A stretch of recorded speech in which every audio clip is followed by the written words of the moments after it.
who will shed light on the opportunities and challenges in this AI-driven world. To begin this conclave on an auspicious note, I seek the blessings of Almighty. I now invite Professor Anita Bai to invoke the divine Vikar.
Thank you so much, ma'am. Now, let us move on to the lighting of lamp ceremony, symbolizing wisdom, knowledge, and enlightenment. I request our esteemed dignitaries to step forward and light the ceremonial lamp. Yes.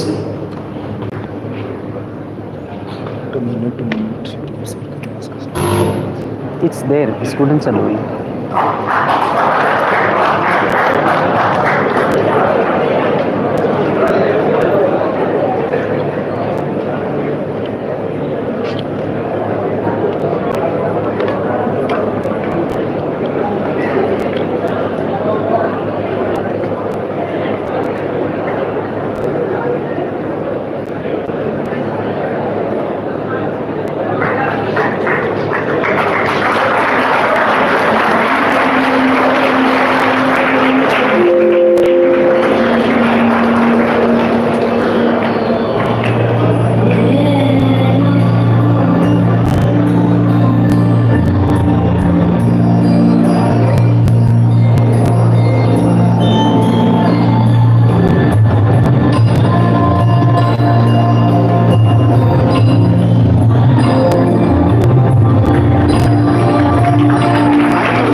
Thank you all. To begin this momentous occasion, we request our principal, Dr. Rajeshwari, to honor Mr. Jaipal Singhal as a token of our respect and gratitude.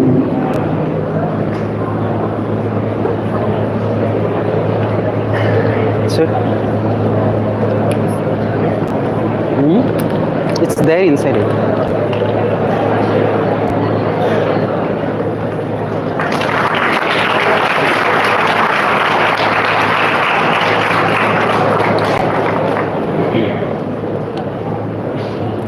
Now, we invite our Vice Principal, Dr. Marigoda CK, to honor Dr. K.S. Narayan Swamy.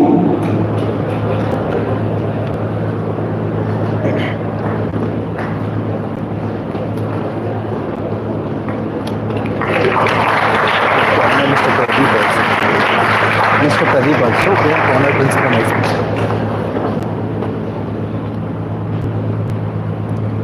Pradeep sir is here. Yeah. First after Ganesh, you make request our HOD sir, Dr. Abhishek, to honor Mr. Girish V. Gumaste.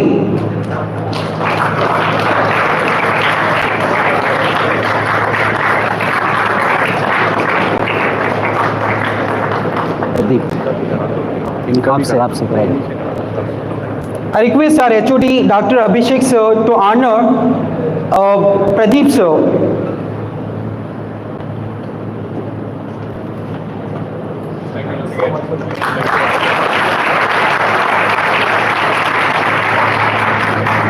I request our Dr. Sagar Gupta sir to honor our respected principal Dr. Rajeshwari ma'am.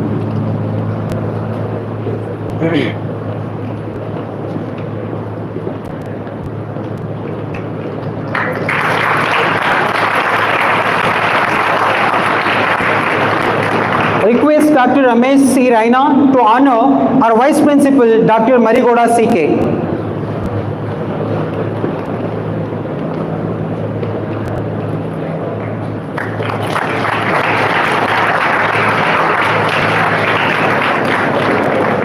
Thank you, sir. To officially welcome our distinguished guests, speakers, and attendees, may I now invite Dr. Abhishek Venkateshwar, HOD and Director Global MBA, to deliver the welcome address. Over to you, sir. Good morning, respected dignitaries, esteemed professors, and my dear acharyas. Today is a very, very important day because right from day one, we always told you that management education is not just about classroom learning. It's about networking, it's about getting connected with industry and breaking the stereotype education, bridging the gap between industry and academia. Today's conclave, the future of Indian business landscape in the era of artificial intelligence is one such venture. The conclave is aimed at breaking all stereotypes education has seen. Today's session, be it the inaugural address, be it the panel discussion, be it the group discussion, be it the networking, is an opportunity for you to get into the industry, and this is like a gateway to the corporate world. Please do make use of this because all the 1.5 years of learning that you've had so far is one step. This is a whole new venture. Having said that, I take this opportunity to welcome you to the conclave. It's an honor to welcome our principal at Dean Academics, Dr. Rajeshwari ma'am. Welcome.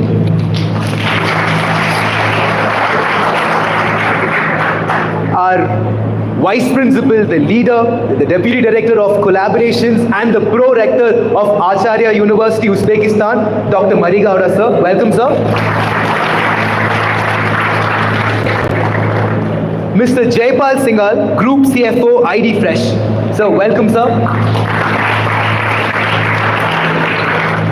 Dr. K.S. Narayan Samy, Chairperson, Karnataka State Agriculture Council and Board Member, ICFA. Sir, welcome, sir. Mr. Girish, Chairman and Subcommittee, Industrial Area, Co-Chairman, Startup and Incubation Center, KASSIA. Sir, welcome, sir. Mr. Pradeep PR, Channel Marketing Head, Bosch India. Sir, welcome, sir. Most importantly, I would like to welcome all you Acharyans who are ready to step into the world of management and the corporate world. Use this opportunity, right? And on this, I would like to congratulate Dr. C. Raina for putting up such a spectacular show. Thank you so much, sir. And especially the Center for Excellence for Industry Collaboration. Congratulations, and we're looking forward to many more such conclaves. Thank you and welcome to the conclave once again.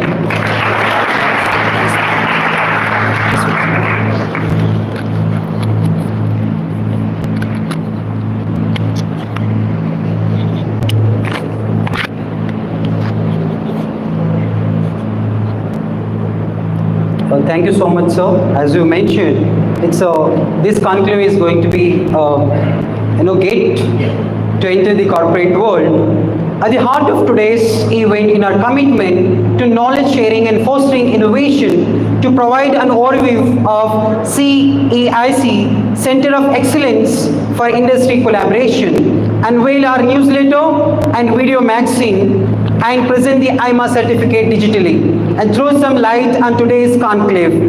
I invite Dr. Ramesh Sri Raina, Associate Professor and Head CEIC.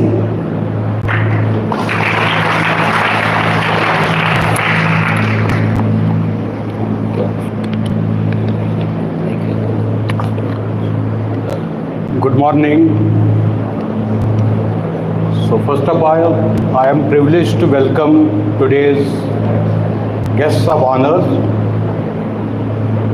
our respected principal, vice principal sir, HOD sir, and colleagues and dear students.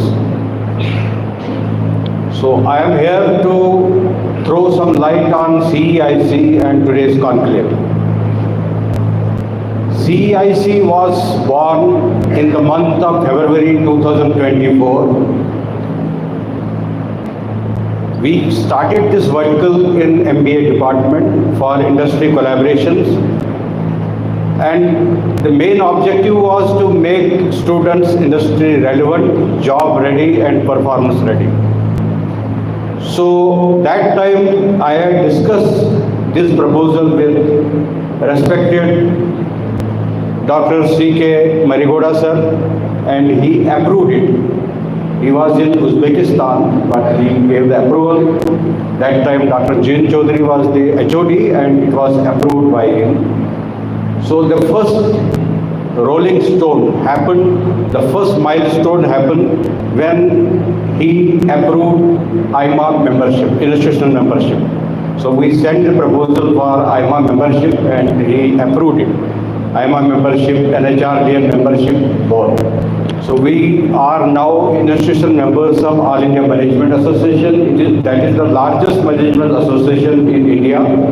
We have former president of Bangalore Management Association with us. During his times, he helped us in getting that membership from IMA. So we are thankful to him that he is there today. We created 4 verticals in CEIC: marketing, finance, talent management, and media and publications. So we are putting students in these 4 verticals so that they are aligned with the future industry, the functional area of the industry. They are exposed to this. In this 1 year, today is the anniversary, first anniversary of CEIC. We have associated with IMA, we have associated with CASIA, Karnataka Association of Small Scale Industries, and we have committee chairman here, incubation center. Their president, Mr. M.G. Rajagopal, he was supposed to come today, but because he has meeting with Chief Minister at 11, so he requested me that he won't be able to come, and it's represented by Mr. Girish. We are associated with FKCCI, Federation of Karnataka Chamber of Commerce and Industries, ASSOCHAM, CII, Confederation of Indian Industries, NHRDN, from SHRM, Society for Human Resource Management, and ET, Economic Times. So we have conducted during this 1 year 114 online and offline opportunities we have created for entire AIT. We are sending mails to all the HODs of MI, and they are attending. Professors are attending, non-teaching staff is attending, and students of all the AIT departments are attending the events, online and offline. So out of 114 opportunities which we created, 28 were attended by our students and faculty members. 9 were offline. They went to CII, FKCCI, CASIA, and attended those events. From 1, CASIA 3, FKCCI 1, ASSOCHAM 2, CII SupplyCon, recently students went there and they attended it. CII Family Business Conclave, they attended it. The prominent speakers which have shared their deeper insights during this 1 year with our students, with the other professors. The first was Mr. Raj Changampa. He is Group Editorial Director, India Today. Mr. Nikhil Sigri, CEO Zolo Stage, he had come to visit this campus. Mr. Sanjeev Mehta, former chairman and CEO Hindustan Unilever Limited and currently director with Air Indonesia. Professor Rishikesha Krishna, he is director IIM Bangalore. Mr. Bala Subramaniam, Professor Cornell University. Professor Vijay Narayanan, Associate Dean Harvard Business School. Then Jayant Krishna, former CEO NSDI and PM Skill India Mission. He is the founding CEO. Dr. Anurba Ghosh, founder CEO Council on Energy, Environment and Water. Then Professor Vaidyanathan Kamakoti, he is director IIT Madras. Then Chris Gopalakrishnan, this was the event this month, first week of February. He is founder director Infosys. And Dr. Sunita Reddy, MD, Apollo Hospitals, Nikhil Sahni, MD, Triveni Turbines Limited, and VK Rupa. So we have awarded 925 IMA certificates to the students in 1 year. IMA certificate is very prestigious. It is very prestigious. And today, our Vice Principal Sir will digitally award 525 IMA certificates to our students. The coming roadmap for CIEC is that we are today launching newsletter. Here, it will be monthly event. Every month, CIEC will publish one digital newsletter. Video magazine, also we are launching that today. Then spotlight program. Once in 2 months, one CEO, CFO will come and will interact with you. Then we will conduct summits, marketing, HR and finance summits, 2 in a year. One conclave every February and opportunities to attend online and offline events. So this is what about CIEC. Now I am just throwing a light on today's conclave, why it is important. So during our Prime Minister Narendra Modi was recently in Paris, France, to attend AI summit, global summit. He said that, let me unquote, AI's most feared disruption is loss of job. But history has shown that work does not disappear due to technology. He went on to say the nature of jobs change with time and new types of jobs are created. He further noted that to address the concern of job losses, we need to invest heavily on skilling and reskilling of our people for an AI-driven future. Prime Minister Modi stressed on innovation and how AI can help transform millions of lives. This, he said, can be done in the fields of healthcare, education, agriculture, and science. He added that AI can also help create a world in which the journey of sustainable development goals become easier and faster. So these were unquote. Now recently, Government of India has launched India AI Mission, a comprehensive national level program with a budget of 10,371 crore rupees. Recent budget declaration. And this mission aims to enhance AI infrastructure and promote AI applications across various sectors. Implementation is overseen by the India AI, Independent Business Division under the Digital India Corporation. So they are very much concerned about the development of AI in India. Initiatives. Major technology companies are making substantial investments in India's AI landscape. Microsoft announced a $3 billion investment to expand its cloud and AI infrastructure in the country, aiming to train 10 million individuals in AI skills by 2030. Similarly, Reliance Industries introduced GeoBrain. GeoBrain is AI-driven, an AI suite designed to transform various industries within its conglomerate. So it will have a rebounding impact on economic impact and market growth, legal and regulatory type developments, infrastructure enhancement. So this is the right time that you are so lucky that you are in India and studying MBA, because this is the right time to leverage AI and the future technology, future development of India.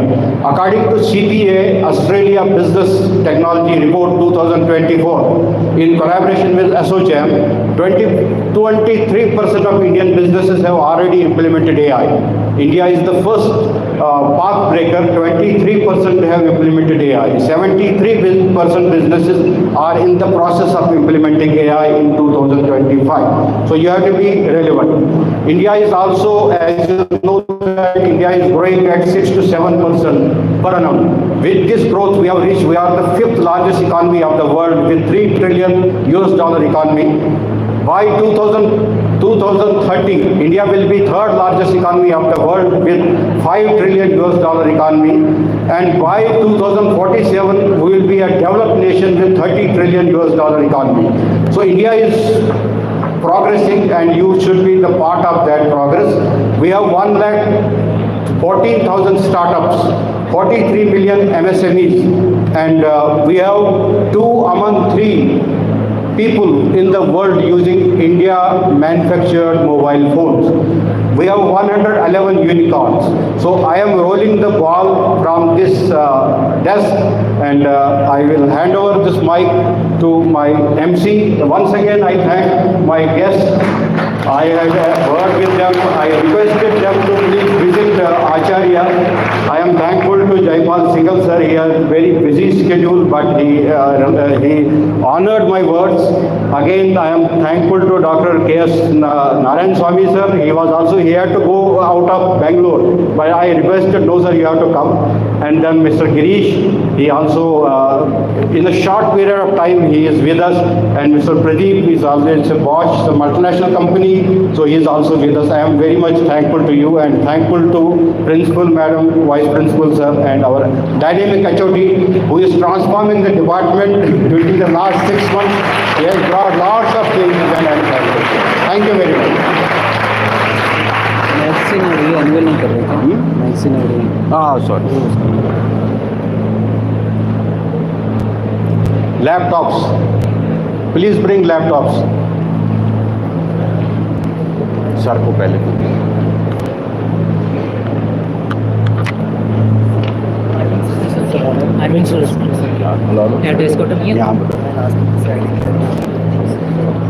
So I request our Vice Principal, Dr. Marigoda CK sir, to launch the digital copy of Times of CIC. Help. Yeah, I'm pleased to declare that the release of the vaccine for the year 24-25. Thank you.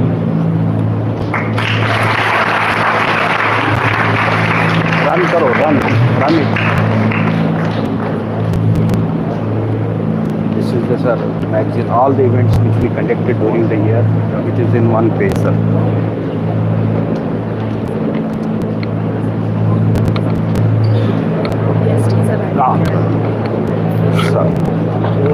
कैसे रहना सब ठीक है sir please office sir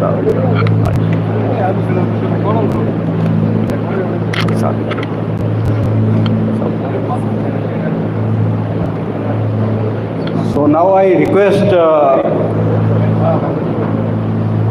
Dr. C.K. Marigoda sir to launch the video magazine, and we welcome our most experienced and most revered guest, Mr.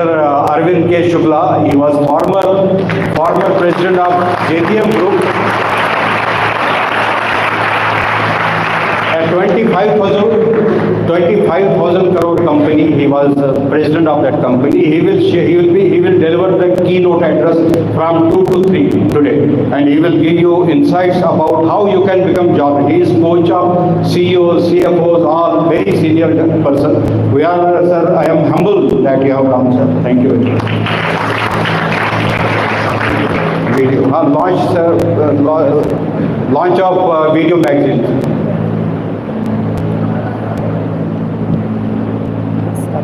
Started. चल गए sir इसके बाद उन्हीं का है इधर बैठ के सेशन शुरू करो नेक्स्ट मरीगोड़ा सर उसके बाद राजेश्वरी मैम उसके बाद बोर्ड ऑफ डायरेक्टर का है नीचे बैठेंगे उसके बाद एक सेशन करेंगे ठीक है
सर्टिफिकेट, इसके बाद सर्टिफिकेट्स है ना, हाँ, फिर उसके बाद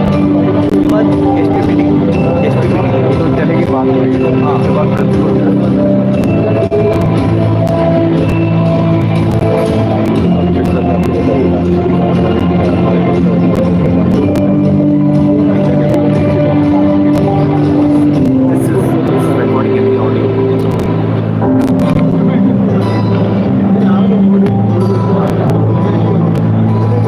So now I request you, sir, kindly digitally award 425 IMA certificates, sir.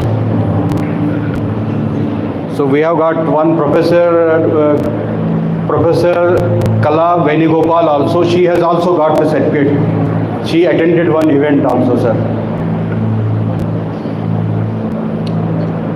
So we are digitally awarding because we are very much conscious about sustainability. So we don't want to take printouts. So this is digital awarding of the certificates. 424 certificates are awarded, sir.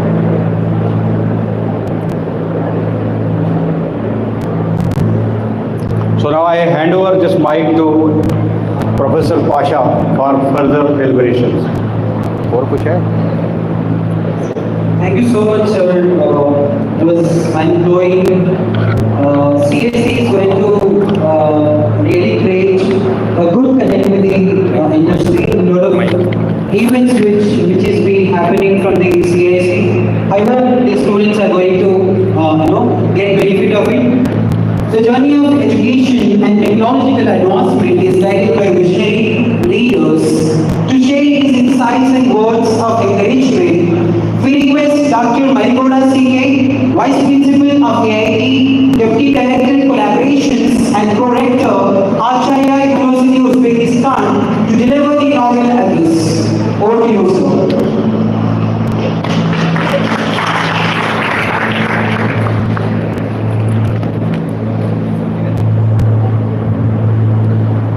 Good morning. Good morning. This room is, I'm finding like with a lot of positive energy, right? Thank you for inviting me to this particular conclave. On behalf of Acharya family, it's my responsibility to thank all the industry leaders.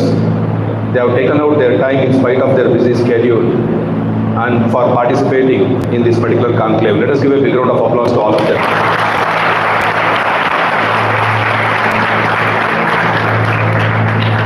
Just I was witnessing the beginning of the program, the way in which the program has been organized. For me, it is very important. I've been associated with Acharya from last 21 years. I've witnessed many programs from last 21 years. Probably I've witnessed more than 10,000 programs I've been part of. But I will tell you, this is one of the distinguished program which the Department of MBA has organized.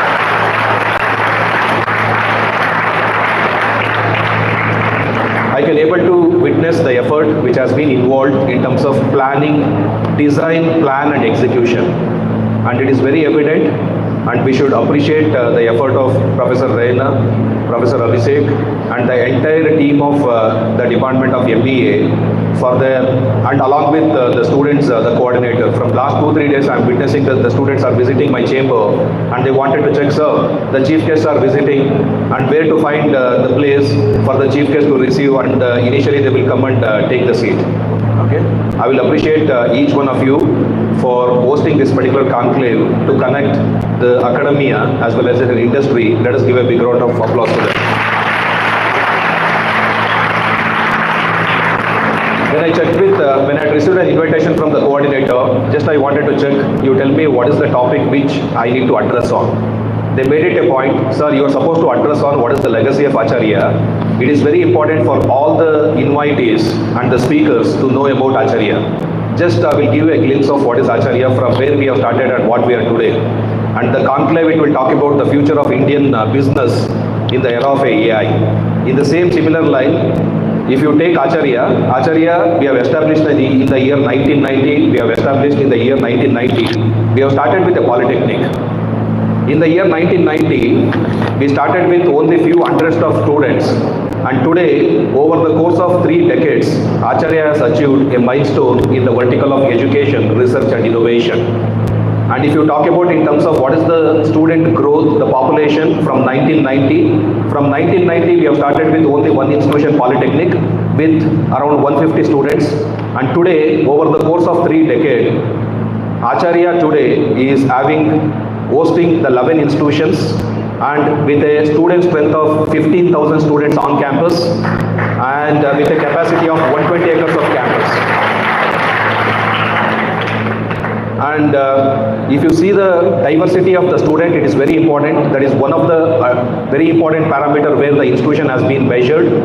And when it comes to the diversity of a student, the enrollment, we have received a student from international students from 75 different countries, and the total population is 3,000 students are part of Acharya from 75 different countries. They have been studying at Acharya. That is where we have given the tag name for Acharya, where the world comes to learn.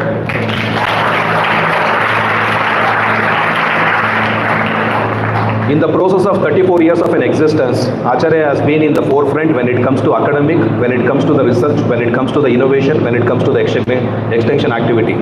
Specifically, I am representing Acharya Institute of Technology.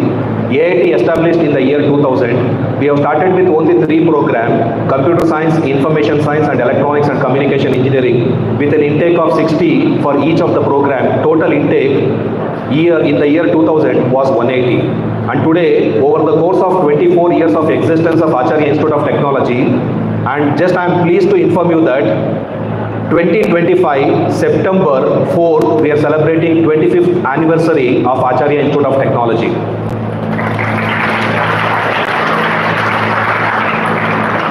And in the existence of 25 years of existence of Acharya Institute of Technology, it is very important. We need to talk about what is the milestone, the accomplishment the institution has achieved. In the year, we have started with only 3 programs with 180 intake.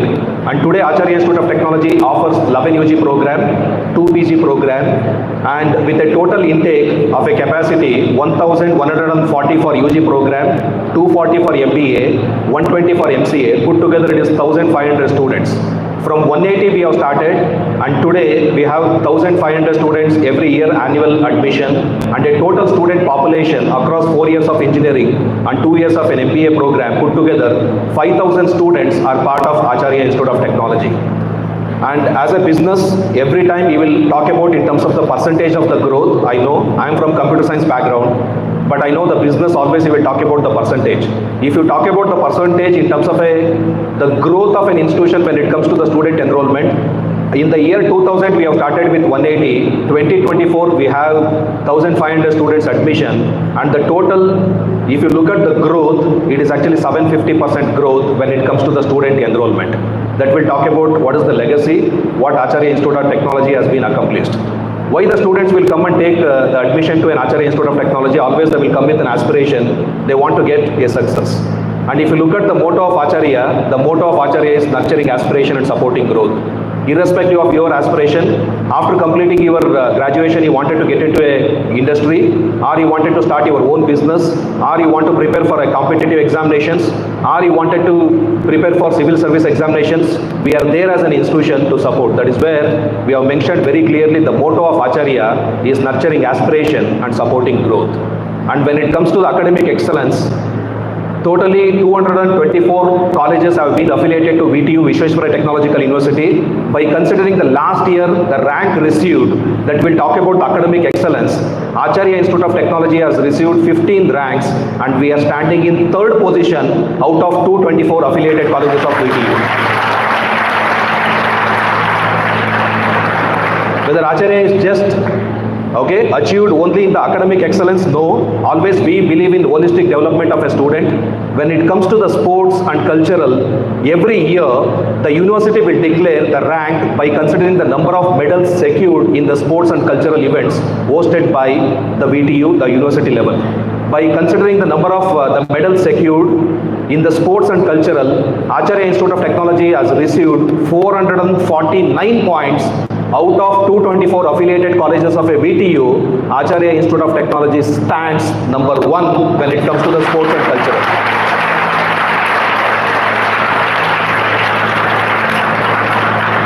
Acharya just only the academic and the sports and cultural? No, we have a social responsibility. As an institution, we have adopted 5 villages and we are responsible to provide an education and to provide an health and to create an awareness in terms of to become and empower especially the women and the girl kids.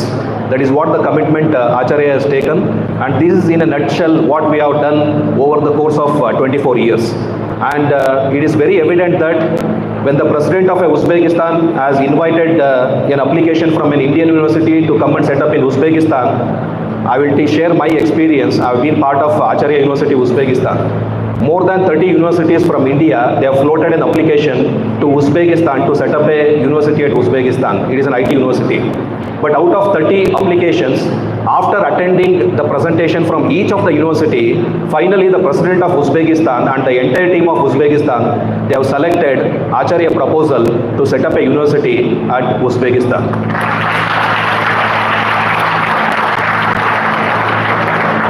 And if you look at what is our perspective plan for 2040, we are at 2025. Acharya has 2 campuses, one in India, one more in Uzbekistan. By 2040, as for the vision of a founder chairman, we are planning to set up 5 different campuses in 5 different countries.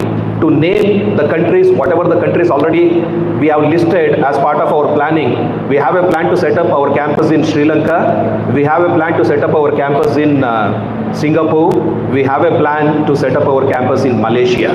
So that we want to create a mobility where the students, they will take admission into an Acharya, and every semester the students will get an opportunity to move a mobility from one campus to another campus. That is where we are planning to create the global campus. That is what the initiatives and the plan of Acharya.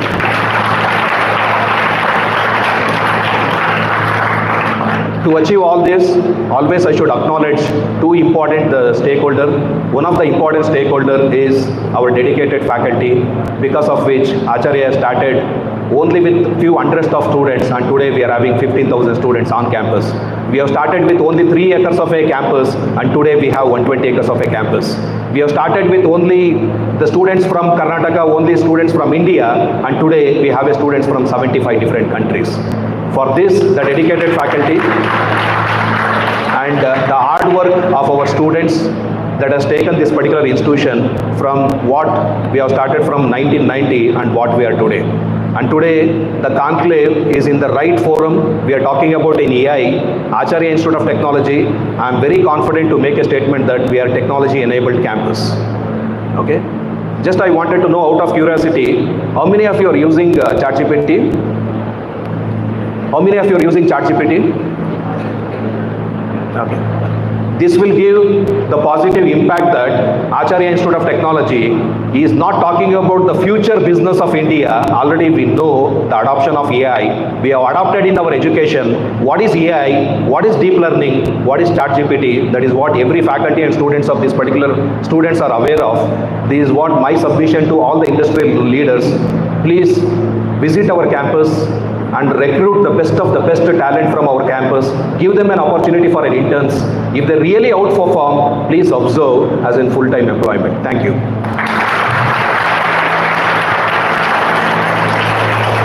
Thank you so much for briefing how AI. So I'm talking about Interesting to know the legacy. So from 21 years, what I'm doing, I'm sharing the same Yeah, thing. absolutely.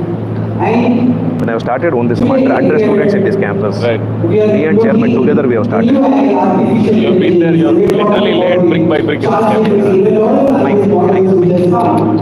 And Institute has really transformed and made these students more employable and connected with the corporate practical environment Acharya Institute has created. Request all the students to take advantage of it, and now I request Dr. Monica to honor Mr. Arvind Kumar Shukla.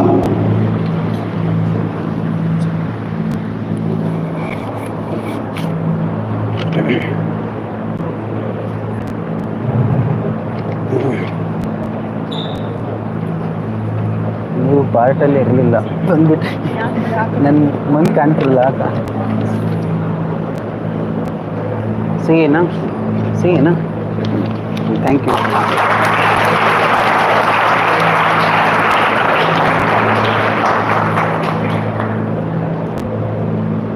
At the core of our institution's success is the dedication and leadership of our esteemed principal. It is our privilege to invite Dr. Rajeshwari, Principal and Dean Academics, AIT, to deliver the presidential address. Over to you, ma'am. Yes, ma'am.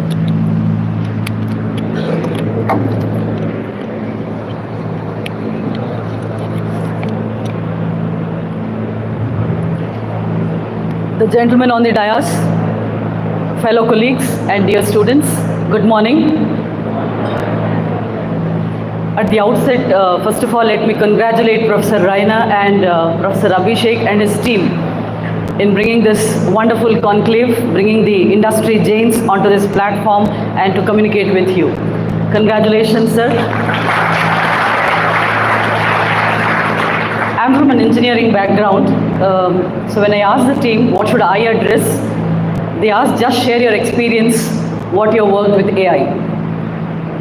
Friends, in the last 1 decade, from the last 1 decade, let me say from 2010 onwards, AI has penetrated into most of the business models, be it the healthcare prominently, the agriculture most prominently, be it the infrastructure, be it the e-governance, any of the verticals you name, AI has put its leap forward and it's no longer emerging technology.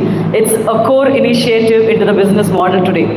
There's a quote, by 2025, or let me say an extended 5 years, if AI has not been embraced by the business or by any of the industries, they need to close.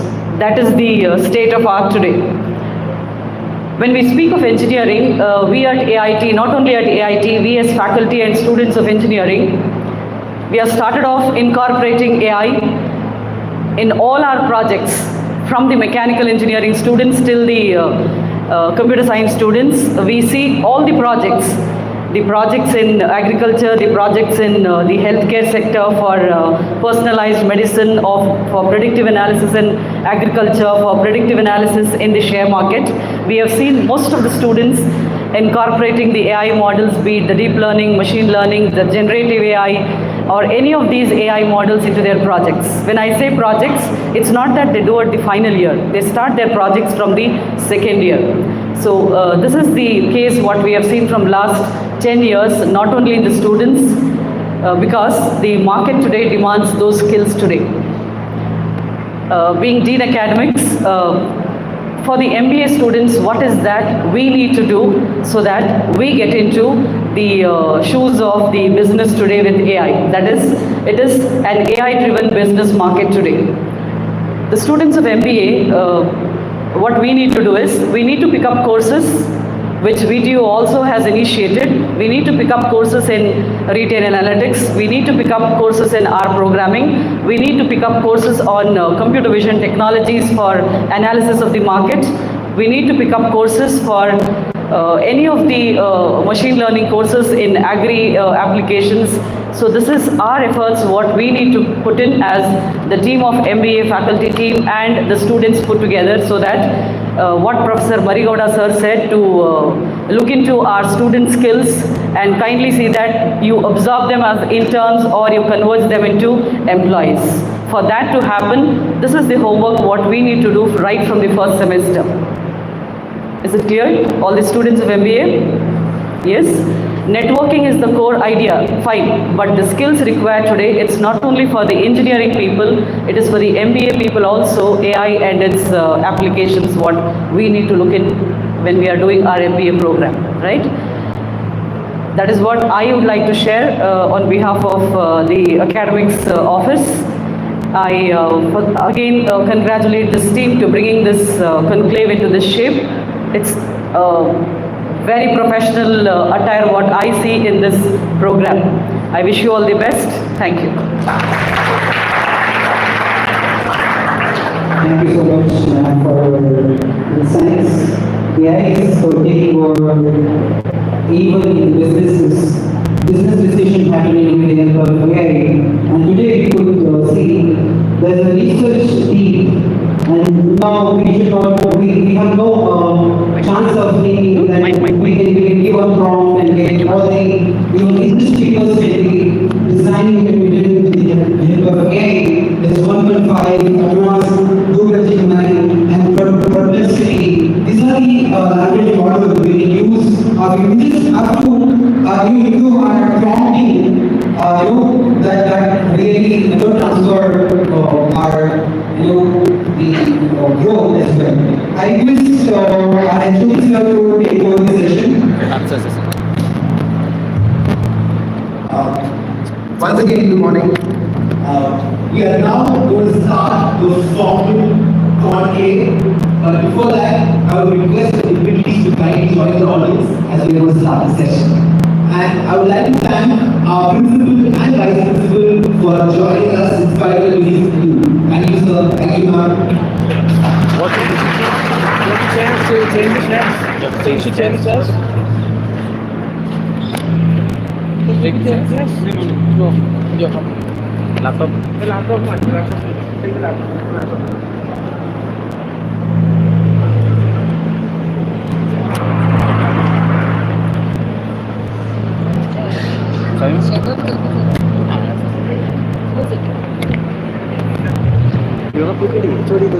Who's talking next?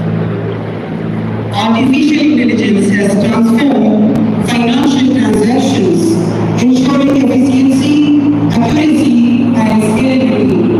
Today inspires us the story of IT Fresh and how AI is transforming financial transactions in the food industry. We have with us today Mr. Jayapal Singhal, Group CFO, IT Fresh, Frontier Private Limited.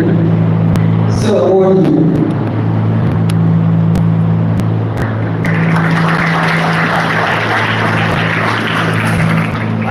Excuse me, sir. The microphone is not. I don't need this on it? No, this is for the YouTube. Oh, this is for YouTube. Okay.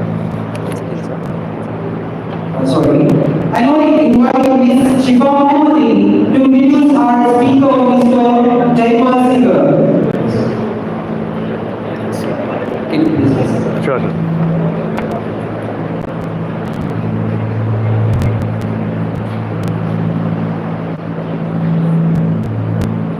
Thank you, sir. Good morning, everyone. It's my honor to introduce our guest, Mr. Jayapal Singhal. Mr. Jayapal Singhal is a seasoned chartered accountant with 19 years of experience across diverse industries, including manufacturing, retail, e-commerce, and FMCG. He has held key leadership roles in multinational corporations, public listed firms, and high-growth startups, contributing significantly at various stages of their business life cycle. As a global CFO of IT Fresh Foods, he oversees financial operations across 5 countries and has played a pivotal role in securing major investments from global private equity firms such as Pregi Invest and NewQuest Capital Partners. Under his leadership, IT Fresh has achieved a 35% CAGR growth over 3 years and expanded into 3 new international markets. Previously, as the CFO of Urban Ladder, Mr. Singhal led the company's turnaround, funding from prominent investors like Sequoia Capital, Elevation Capital, and Kalari Capital. He also played a crucial role in raising capital through venture debt, credit lines, and banking facilities. His extensive experience include leadership roles at Urban Fashion Brand Limited, Mahindra Private Retail Limited, and Markwood and Spencer South Asia, where he managed financial strategy, operation, and growth initiatives. With this expertise in financial planning, strategic fundraising, and business transformation, Mr. Singhal is at forefront of leveraging artificial intelligence in financial transactions to drive innovation in food industry. With this, we welcome you, sir. Over to you. And I request technical team to run the PPT. Thank you.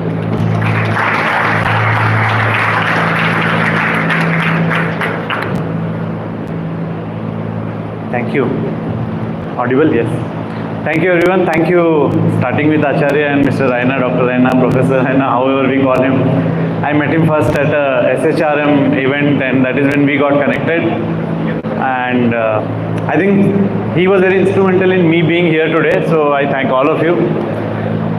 I also consider it an immense pleasure and honor to be addressing 400 of you. I can so quickly go back in time and think of me being in one of these seats and somebody else being here. So now if I go forward in times in your this thing, I can see you being here in maybe 10, 15, 20 years from now and somebody else sitting there. Probably my son will be sitting there.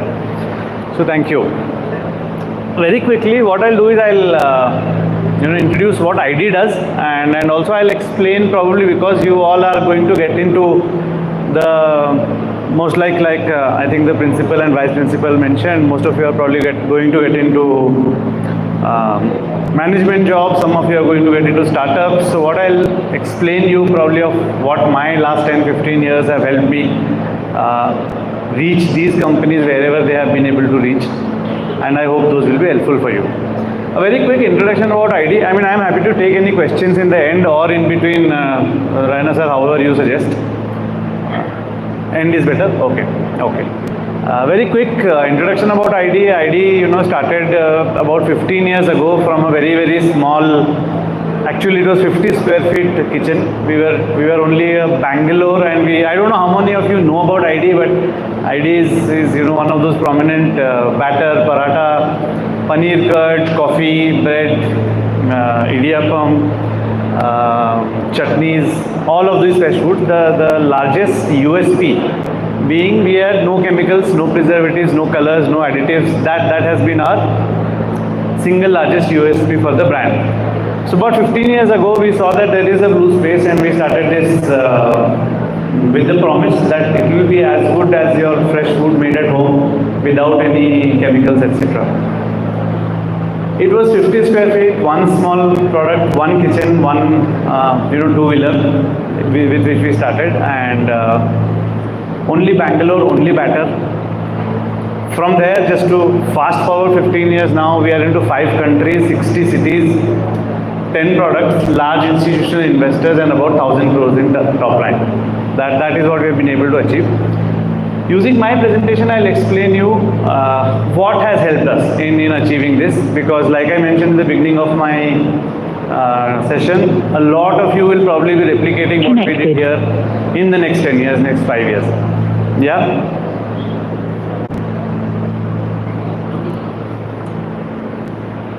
Yeah.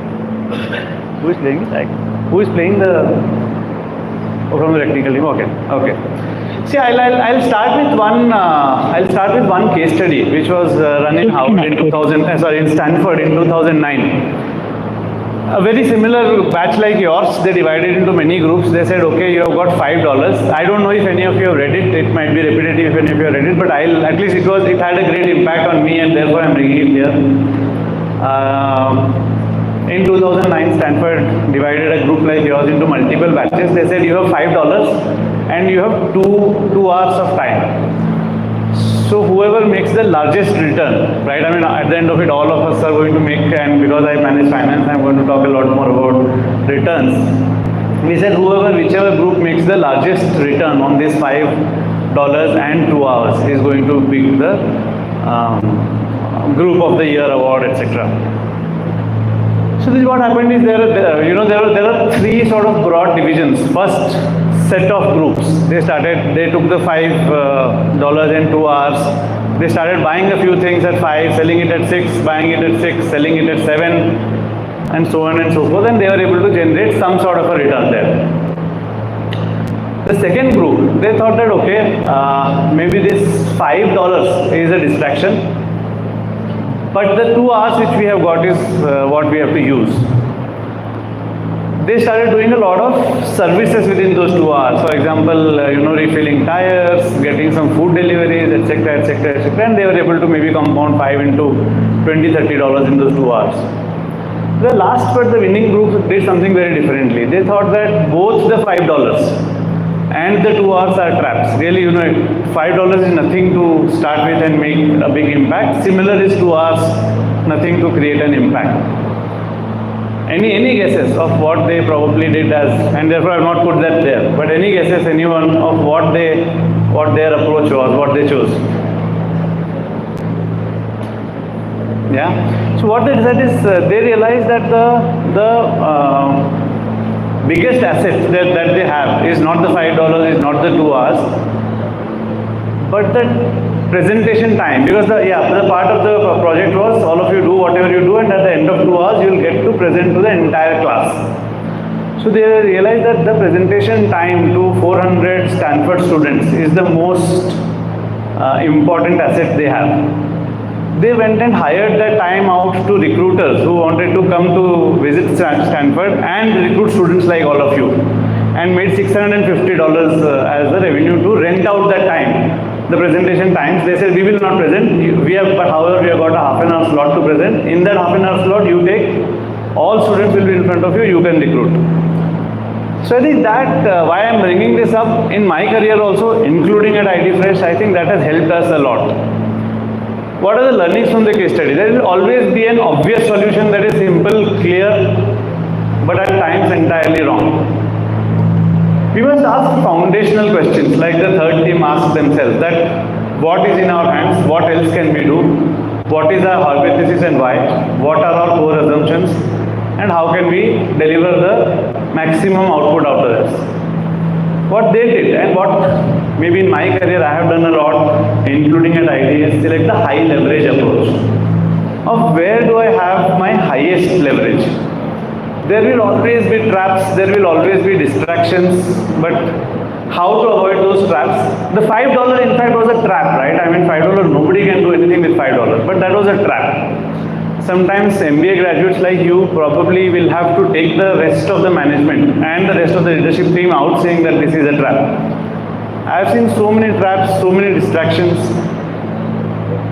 They focused. They said that this is my focus, and I'll also in 5 seconds I'll give you a focus example and how to avoid distraction and traps, and then we'll probably move on. So, all of you would have probably watched National Geographic channel, right? In National Geographic channel, you see there is generally there is a cheetah, and cheetah will probably be hunting for its food sort of, let's say, deer. So one cheetah will be chasing many deers, and in the end it will kill one deer and it will probably consume it at its prey. So cheetah is known for its focus, and that is what probably I request all of you to therefore sharpen your focus whenever you do. What it does is, among the herd of deers, it says that okay, there are 100 deers, but if I focus on all 100, I will not get even one. So he in the beginning itself selected, okay, this is the deer I want to focus on, and it starts chasing that deer. It avoids the rest of the 99 as distraction. But the deer also knows the story because they have got hunt so many times. They know that this is what cheetah is playing. What the deers do therefore, they realize, okay, this cheetah is probably targeting this deer. To save our friends, why don't we try to distract the cheetah? Once he is distracted, then we will obviously, they have a way out. They know the jungle very well. We can get distracted and we will save our friend. And they start coming in front of the cheetah, even though that the deer which the cheetah is trying to hunt is far off. Somebody comes closer, much closer, just to distract the cheetah, so that as soon as the cheetah is distracted, that guy will go far off and we have a way out. But you know what? The cheetah also knows this. He knows that, okay, this is a distraction, this is a trap. How much ever close the deer comes to it, the distracting deer comes to it, it doesn't get distracted. It says, no, my goal is that and I'll go there. It finally goes, hunts the deer and consumes it at his prey. So the lesson here I'm saying is, it is as much important to avoid distractions, avoid traps, avoid and increase your focus to select the path which will most likely generate asymmetric, attractive, outside, risk-adjusted returns, of course, because there are always a risk, there's a reward. How do you do the risk-adjusted returns? And this is where, to some extent, what we have seen is these AI, we feel that AI is always instead of, I call AI as assistive intelligence rather than artificial intelligence, because it has assisted me a lot. even including in making this presentation. So, the takeaway for me or for all of you from this first slide is avoid distraction, avoid traps, have focus. Always focus on asymmetric returns. Linear returns will never take you to where it should be, in 10, 15, 20 years. Today's world is fast and we must focus on asymmetric returns. Obviously, risk is something which has to be adjusted. Yeah, can we go to the next slide? Yeah. Again, these are all my experiences, so how much, I'm only trying to explain what has helped me. There was always, and there will always be, once you all get into the corporate this thing, there will always be revenue team saying that I need revenue, growth team saying that I need growth, right? Profitability, market share, cash flow, capital allocation. And you will probably get, because you will have multiple stakeholders, and when the video magazine was launched, I saw that there was one session on stakeholder management, and that is where I was also connecting to this. Everyone will have a different ask, rightfully so. Right? The person who manages the revenue will have revenue ask, the person who manages finance will have profitability ask. Maybe people who invest into factories, etc. will have capital allocation ask. You and I, all of us will have cash flow ask. So sometimes people say, is it revenue versus profit? Is it growth versus market share? I have always followed the and approach. It's not an or, it is an and. Obviously, it's a delicate balance of which phase of the company you are in, and therefore where as leadership members of your companies you would like to guide your companies at. But it can never be an or. It can never be a this or this or this or this or this. I think it has to be an and. Only thing is timing can change. Today I need revenue, tomorrow I need profitability, day after tomorrow I need cash flow, but none of these will be ever an or. And that approach has helped me. Okay, today let's focus on, because the phase of the company is a product stage, pre-product, pre-market, so we can focus a little bit more on getting market share, but at the end of it, I think all of this should be and that has again helped me take these companies forward. Next one, please. Yeah. So when I followed the and approach, I saw many patterns, many trends of what helps, what doesn't help, what are the levers I have used, and what maybe some of these work for you, some of these don't work for you. There could be further more ands which you will bring to the table. I've always said that discipline has helped me a lot. I strongly believe discipline or regret, both are painful. In a way, both are painful, right? If you are disciplined, getting up at time, coming to office on time, doing ABCD, it is painful. But regret probably is more painful than discipline, so choice is yours. Yeah, like I said, phase of the company and phase of the business. Even though we want to follow an and approach, at times you might have to guide your management, your leadership, your shareholders, your board into, because my phase of company is this, I want to this year or this quarter focus on revenue, but next quarter, next year I'll definitely focus on profitability. Is it a growing company? Is it a matured company? Is it a listed entity, for example, is the most mature? So that plays a very, very critical approach. This third point also has helped me very much. It says future backwards or past forward. At times we get very much, and in terms of AI, now since this conclave is on AI, it helps us a lot in understanding that what happened in the past may not always be very representative of the future.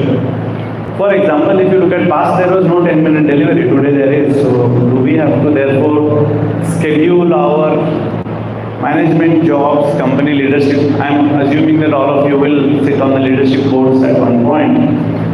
Where many companies I have seen have to some extent struggled is they are thinking past forward, saying that this happened, so therefore this.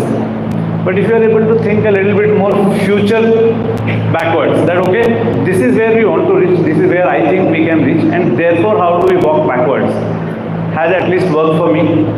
All of you, I completely agree that what works or works for me may or may not work for you, but this has definitely worked for me of having a future backwards approach. Fourth one, what I put here is microscope versus binocular. When you meet today's founders, when you meet today's entrepreneurs, they'll have a very binocularic vision, saying that okay, this will lead me there, so therefore let us do this. But unless there is someone, all of you, I'm again taking my example, assisting them with also a microscope, saying that yes, this is the path there, but the binocular shows that path there is the top of the mountain, but as per the microscope I see there is a landmine here. So how do we navigate through that landmine to still reach that binocularic vision, and therefore being the capability to use a microscope and a binocular together has helped me a lot. If you use only microscope, it just becomes too short term and it goes into the past forward thing. But if you only use a binocular and see only the top of the mountain, you might miss the landmines in between. So the goal is to reach to the top of the mountain but avoid the landmines also. The ability to use both together, microscope and binocular.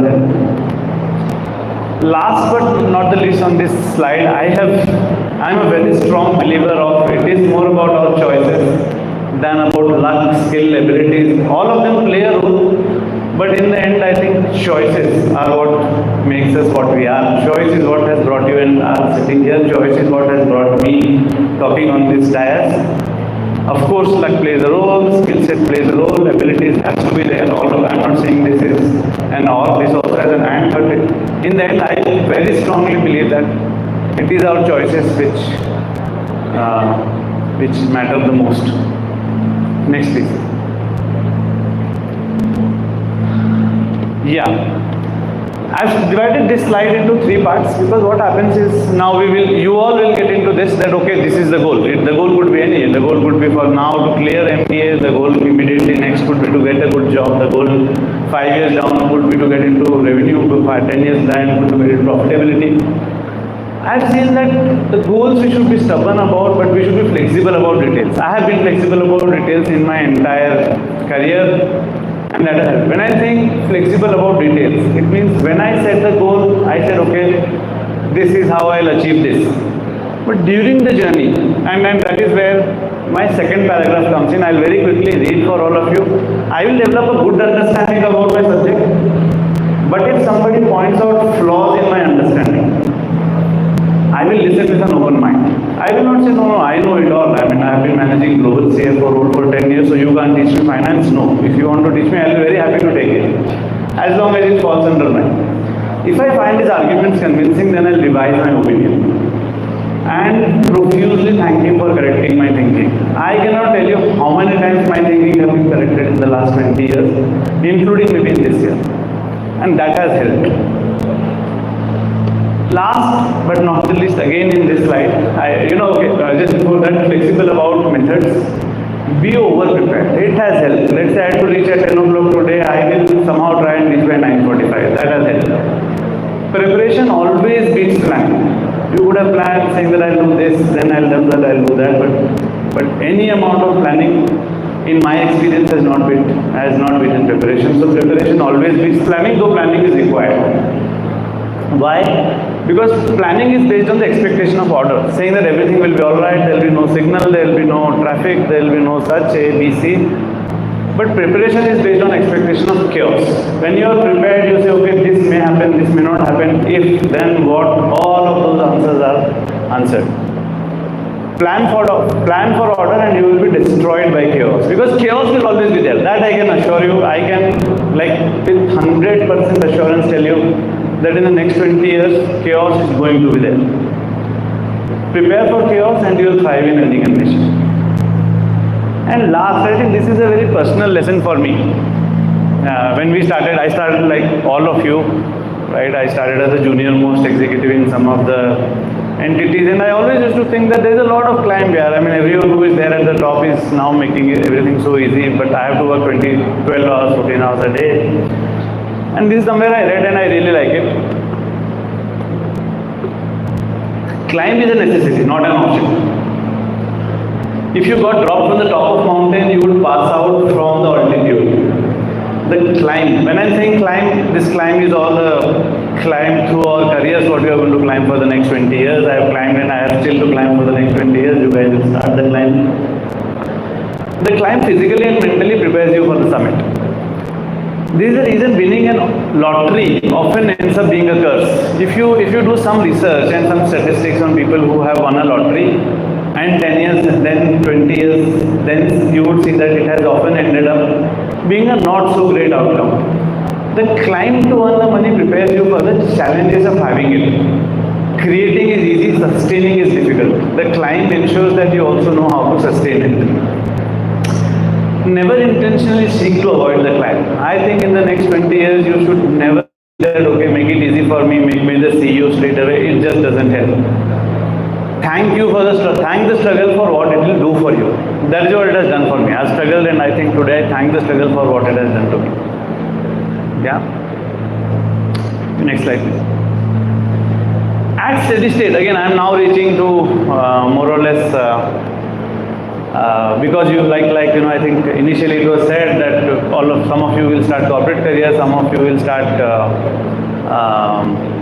venture funds, or some of you will start entrepreneurial journeys. But I have believed this, and these are all what I believe that I have lived through this. I always say that yes, in the beginning volume is required, in the mid profit is required, but in the end cash is required. So I say volume is vanity, profit is sanity, cash is reality, is what I have been guided by. It may not be true in the beginning when you start. Of course, cash cannot be the reality. You would have to invest some cash to get to some metrics. But in the end, this is what happens. That, you must be all seeing that so much of fundraise happened, that company raised $100 million, etc., etc. Yes, it is helpful, but I think that congratulating a company on fundraise is like congratulating a chef on buying vegetables. The journey has just started. How? I mean, even if you get some money, how you are going to put that money to use is more critical than getting the money. Today's world, I think getting money is easy. To be able to put it to right use and make it reach where it reaches is important. Since you guys will be managing so many companies, and I'm telling the last statement from my experience, rich companies stay rich by operating as if they are broke. Broke companies stay broke by operating as if they are rich. Is something I have experienced, and once you get into the corporate field, you will also probably experience and maybe hopefully follow this.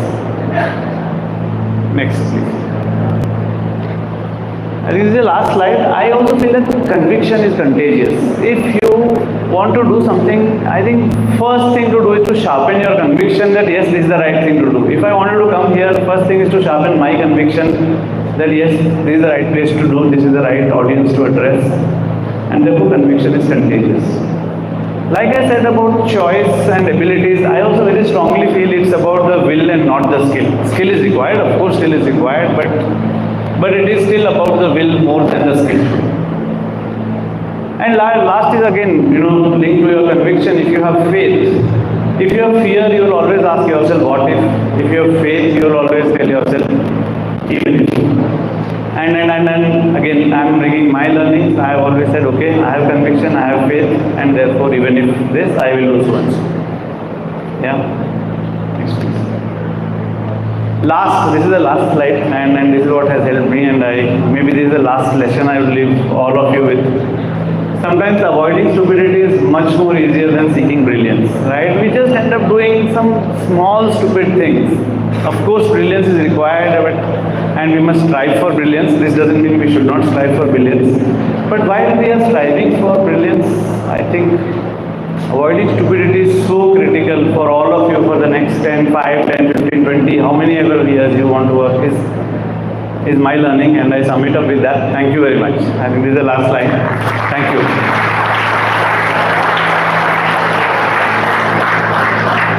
I'm happy to take some questions if anyone has, or whichever way. Students, if you have any questions, you can ask. Any questions from the audience side?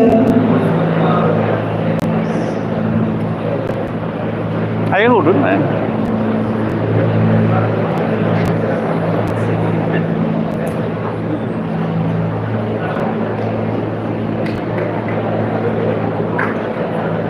Yeah. Hello sir, myself is Ankit. Can you be little bit louder? Myself Ankit. Hi, Ankit. So my question is, how does the AI-driven financial analytics support IDFlash for their digital planning in supply chain management and middle Okay, sure. So I very briefly touched about ID, but I'll now, Ankit has a good question, so I'll also explain. I'll take 2 minutes to answer this question by explaining how and what we have done. When we started 15 years back, and when we were having one product in one city, trust me, none of the retailers agreed to place our product. None of the distributors agreed to distribute our product. They said, I'm happy distributing HUL, ITC, Dabur, Marico, what else and what not. I don't want, this batter, I don't want to do that. Maybe Reliance, DMart, I don't know, More or any other supermarket which you see, they said, no, we don't even want to keep this product. So what we did, we said, okay, now how do we do? What's next from here? It took up almost a year, right? I am telling you, it took a year to sell 100 packets a day. And today we sell 48, maybe 2 lakh packets a day. That has been the role of IT. AI has of course involved very recently, and I'll also come to AI. Internally, inside the company, we have a saying, we say, ID runs on IT. That is what IT started helping us. We said, okay, no distributor is willing to distribute us, we will distribute ourselves. Today, I can tell you, you can go and research. This will be the only company in the country, only FMCG food company in the country doing the end-to-end distributions by ourselves. Without IT and without today AI, those days of course AI was not there, but I'll tell you where it helped us. Now we don't know where to put what product, which store, which route to go. We have, for example, today 875 vans. How we do is we say, we will manufacture, we have 7, 8, 10 factories in India and then some across the globe outside of India also. But today I'll focus largely on India because most of you are going to probably start your careers in India to start with. We said we will produce all the goods today, but since we don't have chemical preservatives added, the goods will expire in 4 or 5 days. The shelf life will not be as long as some of our competitors had, some of them 3 months, 6 months, 1 year, we will not be able to have. But IT helped us we have a demand prediction engine of our own, saying that, okay, we think in and around Acharya Institute of Technology on Sunday of February, because students come out for a morning breakfast, the demand will be higher. However, on Monday it will be very low because probably all of them have to join their class. There is a metro station construction going near JP Nagar, so footfalls will be lower. There is rain expected in Chennai tomorrow, so look at it, be careful. There is Pongal, there is holidays, Diwali, Holi in different parts of the country. So the demand prediction engine helped us first. And today it is also being driven by AI, coupled with the whole IT which we already had. Second, now that we have 800 vans distributing, like I said, we manufacture in the 7-8 factories, we ensure that everything that we manufacture is sold tomorrow, because any packet unsold is a loss, it will expire. Any packets less sold is revenue loss. So that hand approach I go back to. I can produce 100 more, it will expire. I can produce 100 loss and it is lost revenue. So therefore, how to exactly optimize production to such an extent that we are able to sell everything tomorrow, right, is where IT and today AI helps us. I mean, I can go on, but I'll give you one more example and stop for the rest of the questions also, keeping in mind the time. Now what we do is we have 800 vans of our own. Each of the vans, because distributors didn't support us initially and we are thankful to them for the struggle. That is where I'm saying that struggle really helped us build our supply chain, and today that is our strongest moat. Those 800 vans will go bizarre, right, if you don't have a technology powering them. So once the van starts, there is what we call a route optimization software which runs every day morning and generates 800 routes for those 800 vans, saying that go here, go there, go this van, will start from here, take a left there, stop at this store, drop 5 packets, go back to the next store, go back, take a left from there, there is a one-way here, so don't go that side, this signal takes too long to cross, so don't take this route. So there are 800 routes that get generated every day depending on the demand and depending on the weather and climate and metro and signals and one-ways and aero shows. Recently, last but not the least, it really showed that there is a aero show planned in Bangalore for 5 days, so probably it is best if the timings are changed for your vans from, instead of 10 to 5 to maybe you move it from 3 to 8. So that is where AI and IT helps us to make our demand planning better, make our route optimization better, ensure expiries are lower. food wastages are the lowest. I mean, there are multiple more, but I will give time for some more questions. Happy to connect with any of you for answers later. But yeah, this is a very short summary of where AI is helping us.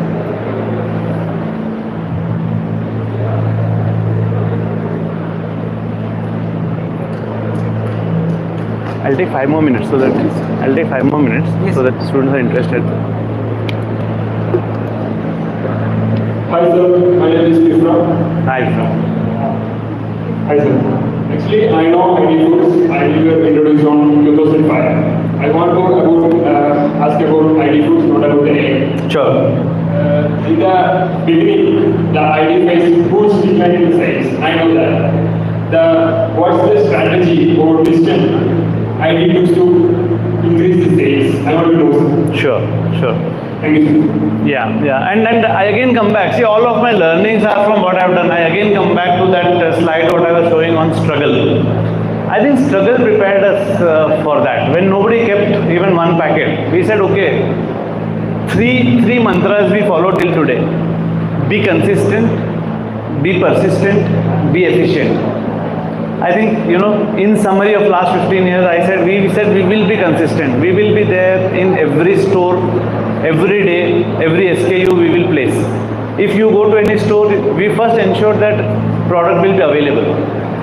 We obviously ensure that even today we have a team internally checking the product against every competitor's products every day. Every single product is checked against every competitor's product every day.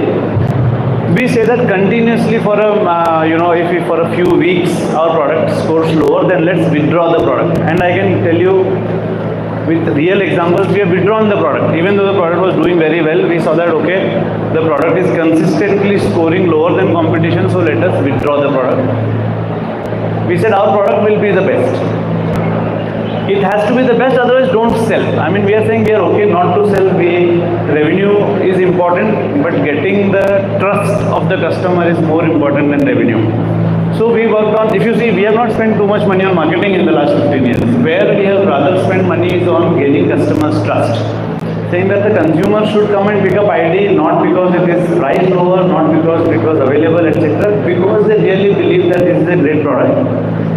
This is a clean product. This is the best product I could probably get in this segment.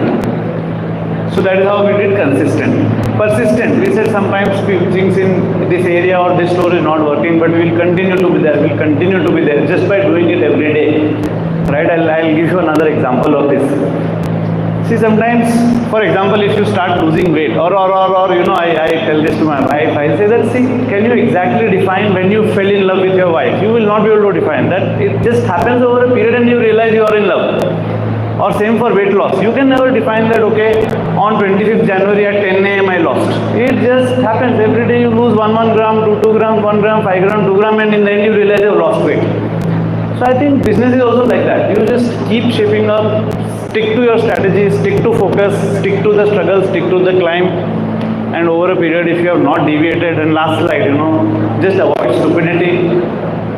I at least am confident it will help reach wherever one has to reach. Yeah, I hope that answers your question. Yeah, anyone else? Yeah. Sorry? How does AI help ID Fresh in optimizing price and demand forecasting in food industry? Yes. So I'll tell you how price, okay, has AI helped us in price optimizing yet? It has, okay, it also has, particularly on the e-com platform it has. But I'll come to first demand forecasting because that is more important than price. So, and by the way, I welcome all of you to visit our factory where you can see a lot of what I'm talking today.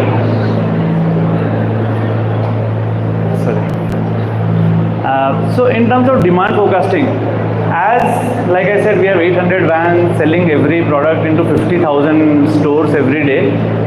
As every let's say you go to this store and sell one product, it rings a bell in the respective factory because it links, okay, this product, if it is sold today, tomorrow I need one more pack. So which factory among all the 8 factories in India has to produce this? It then interlaces it with, in that area, in that store, what is, for example, is there a school holiday, is there a festival, is there, like I said, metro construction going on, is there demand for rain, is there demand for one-way aero shows. So that helps us therefore keep sharpening our demand prediction to that extent. Coming to price, because I don't know if you all heard of, there is something called as crawlers, right? I mean, a lot of business happens on e-commerce today. So the crawlers continuously, on a every second basis, every second, every minute, it keeps giving you inputs on. You are priced at 95 rupees.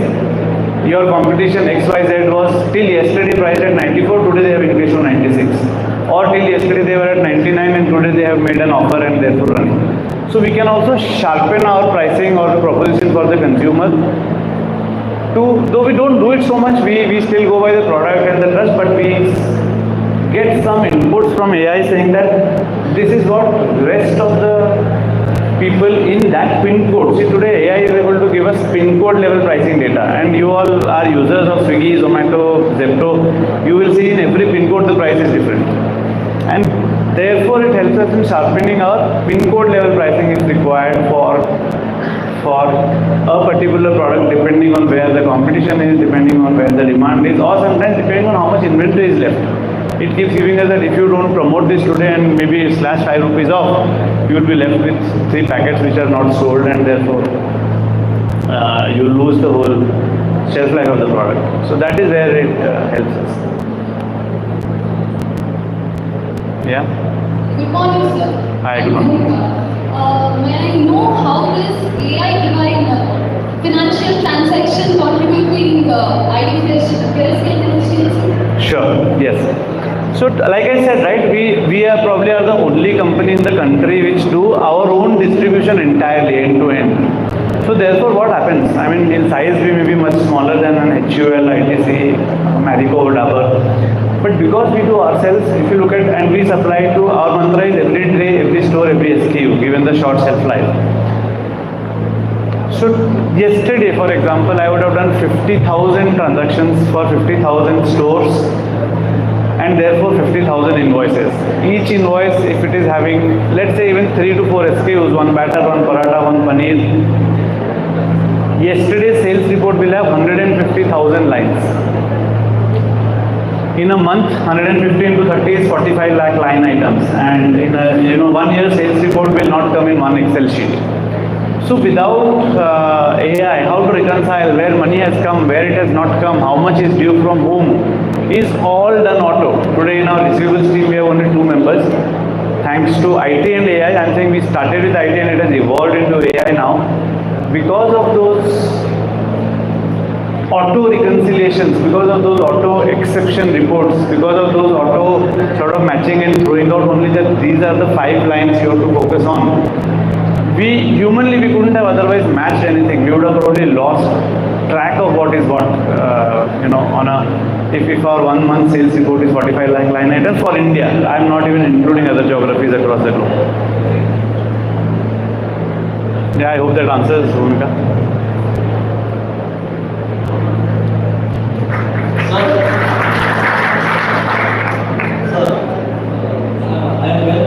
This will be the last question. I have to also leave for something. Yes. Sir, I just want to know how ID Fresh is as the AI is revolution is evolving every day, and how ID Fresh is taking this into the decision making of the company. Yeah. No, I think I just now answered, right? It starts from, for example, raw material price prediction. Where we are using is okay. In fact, Ukraine war is a bit of past, but when it first happened, we were not sure of where wheat prices are going to land, what rice prices, lentil prices are going to be there, how is oil moving. So starting from raw material prices of where they are going to move, more than prices, availability itself became a concern where some of the global wars started. That is when technology and including AI helps us predict that, okay, this is how demand in this country or this geography, particularly because we operate in multiple geographies. We know, okay, India and here today we are seeing what's going on, but I don't know what's happening in Singapore, what's happening in US, UK, Middle East, Kuwait, Qatar, all of these countries where we are present. So that starting from there, right, it gives us which raw material, what price, how much quantity, what is the availability, what are others doing, which brand is there, which brand is not there. To producing, okay, how much should I produce in Bangalore tomorrow if there is a 1st November and a Karnataka Rajyotsava day versus some school holiday. In fact, today, by the way, one good example of AI today, it says that there is some board exam happening today of ICSE in all the states. So wherever it is largely student-focused areas, or you can probably sharpen your demand. To supplying, to placing, what can be done with the products which are expiring soon? Where can we sell? Let's say we rotate those products into horecas, hotels, cafes. To which customer is probably more likely to default. I think that is one large help which AI is doing. Among the 50,000 customers, it is able to very quickly go through and say that we think that these 10 customers have a higher risk of default going by their past history of payments, going by their cash flows, going by their debt statements.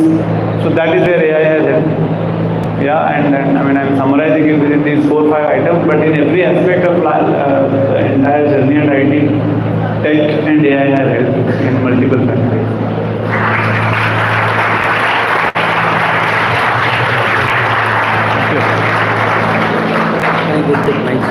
Sorry?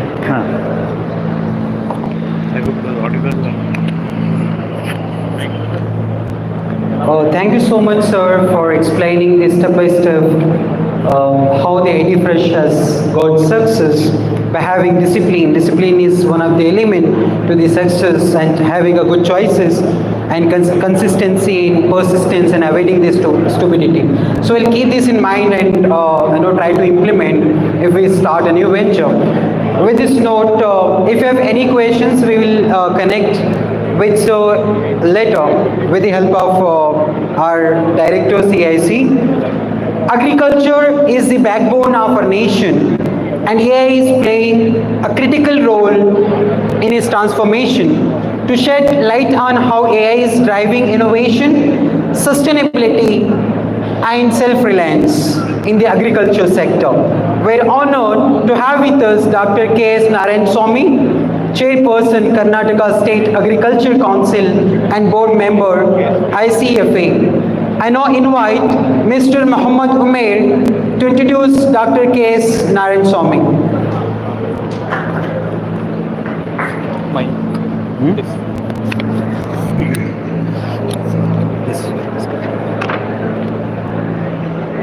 Thank you, sir.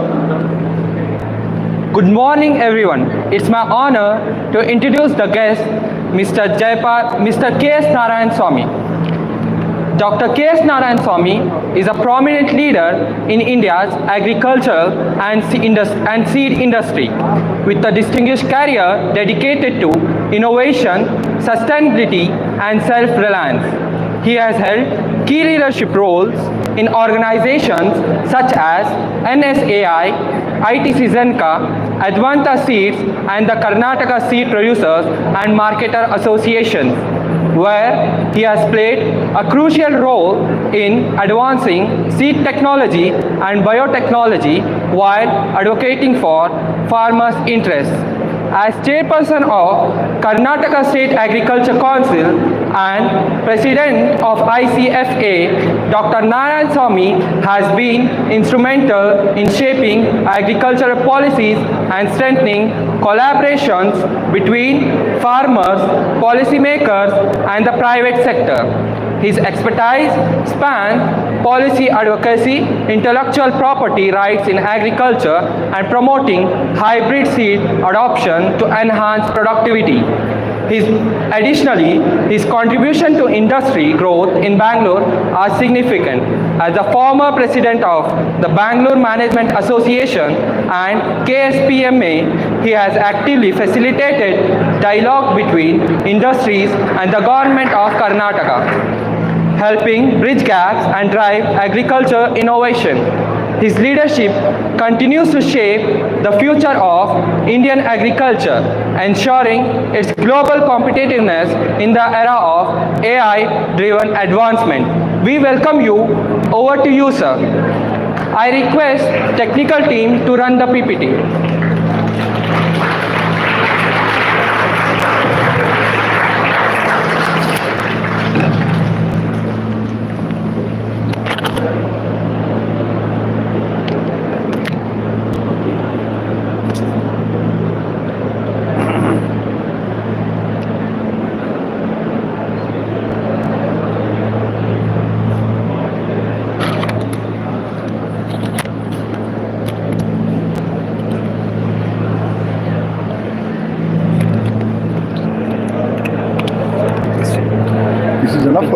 need to use this also. Yes, yes.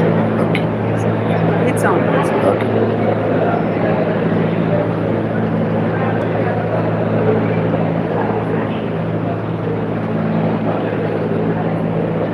Good morning, everyone. Good morning. Okay. It's indeed a great pleasure to be here to address all of you on the new technologies which are there in this field of agriculture, and also how the agriculture, the technologies have revolutionized in India, and how we are able to achieve the self-sufficiency in food production. To go back to the history of Indian agriculture, you know that there were farmers, most of them, they more than 60 to 70% of the Indian population used to depend on agriculture as their main occupation. Today things are changing. Today it's no more that the population which were depending on agriculture as still depending on agriculture so much because of the advancements which have happened, and the population now engaged in active agriculture has reduced to 39 to 40%. In fact, you know that there are several revolutions which have actually paved the way for achieving the self-sufficiency. One such revolution in early 1960s and 70s, it's the grain revolution. Grain revolution helped us to achieve self-sufficiency mainly by focusing on rice and wheat, and later on the products which are actually like high-yielding varieties, which are actually responsible for achieving the self-sufficiency in food production. Otherwise, India had struggled to feed its growing population. Close it. Mike. Take it closer, closer, closer. Close. Okay. So, you know that all these tech revolutions, initially starting with the grain revolution and later the white revolution. And white revolution, all of you are aware that it's for milk. The Operation Flood, which was started by late Dr. Kurian, has revolutionized the area of milk dairy, and we are able to achieve a great we achieve a lot in the field, and we are able to achieve the sufficiency in milk production. Similarly, we had another white revolution later, that is the cotton. We had the cotton production, very high cotton production, and we were importing cotton, high staple cotton, and later we were able to achieve self-sufficiency. Similarly, blue revolution, that is the fish production, and we were able to achieve the self-sufficiency in the area of fish. And then coming to the yellow revolution, we focused on the production of oil seeds. Mainly, the oil seed was a big challenge for India, and we had difficulty, and we were importing a lot of oil seeds. Even today, we are not self-sufficient in oil seeds, and we are still importing. A lot of our foreign exchange goes away by that. Then the golden revolution, that is boosting horticulture, including fruits, vegetables, flowers, spices, and medicinal plants. That is also a very, very key area wherein we have made a lot of inroads. And the brown revolution, enhancing production of non-traditional crops like coffee, tea, cocoa, and other crops. And we also had round revolution, that is increased potato production, that has helped India to make big inroads into potato production. Then today, in addition to all these revolutions, whatever I was talking about, we are into evergreen revolution, that is the tech revolution, which has actually, even AI is a part of this tech revolution which we have achieved in India today. The tech revolution You know that Bangalore is the tech capital of India, where it is also the startup capital of India. Continuously, the Niti Aayog has rated Bangalore as one of the technology capital, and we have a lot of startups. We have a lot of startups not only in the agriculture sector but in various other sectors, including food and then the new technologies across all the domains. And now the Karnataka we have targeted Karnataka to reach by 2030. We have a plan to reach 1 trillion, make Karnataka's 1 trillion economy. So now in this process, how the innovation and self-reliance in food and agriculture in Karnataka, which is very, very key area, and whatever I have described, all these 10 revolutions, starting from 1960s till today, till 2024, whatever we have achieved is because of the R&D, the research and the technologies which we have adopted in moving forward in achieving the self-sufficiency in food production. Coming to next slide, please. See, this precision agriculture has played a big role, and AI has assisted in analyzing the data, satellite imagery, soil sensors, weather forecasts to help the farmers to make informed decisions about crop planting, irrigation and pest control. In Karnataka, this is especially beneficial due to its diverse agroclimatic zones. AI can help farmers optimize input usage. This is a very, very important area where even the ISRO has given a lot of new technologies especially to the startups in the area of AI, that there are a lot of opportunities which can pave the way for improving the agricultural productivity by using the new technologies, especially in crop planting, irrigation, and also using optimization of the resources which are available in agriculture. Then coming to this resource optimization, AI systems help farmers to optimize water usage, which is critical in water-scarce regions of Karnataka. Automated irrigation systems powered by AI to ensure that water is used efficiently. And there are several startups now which have come in this sector, where they are using the water is a major problem.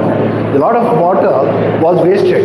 Now, especially the flood irrigation, etc., which used to be there for paddy and all that, had a lot of issues. And now, with 50% of the water which was used earlier for paddy cultivation, now is most of the now paddy areas they are understanding the importance of the optimization of the water resources, thus paving the way for better systems. Then coming to the next slide, please.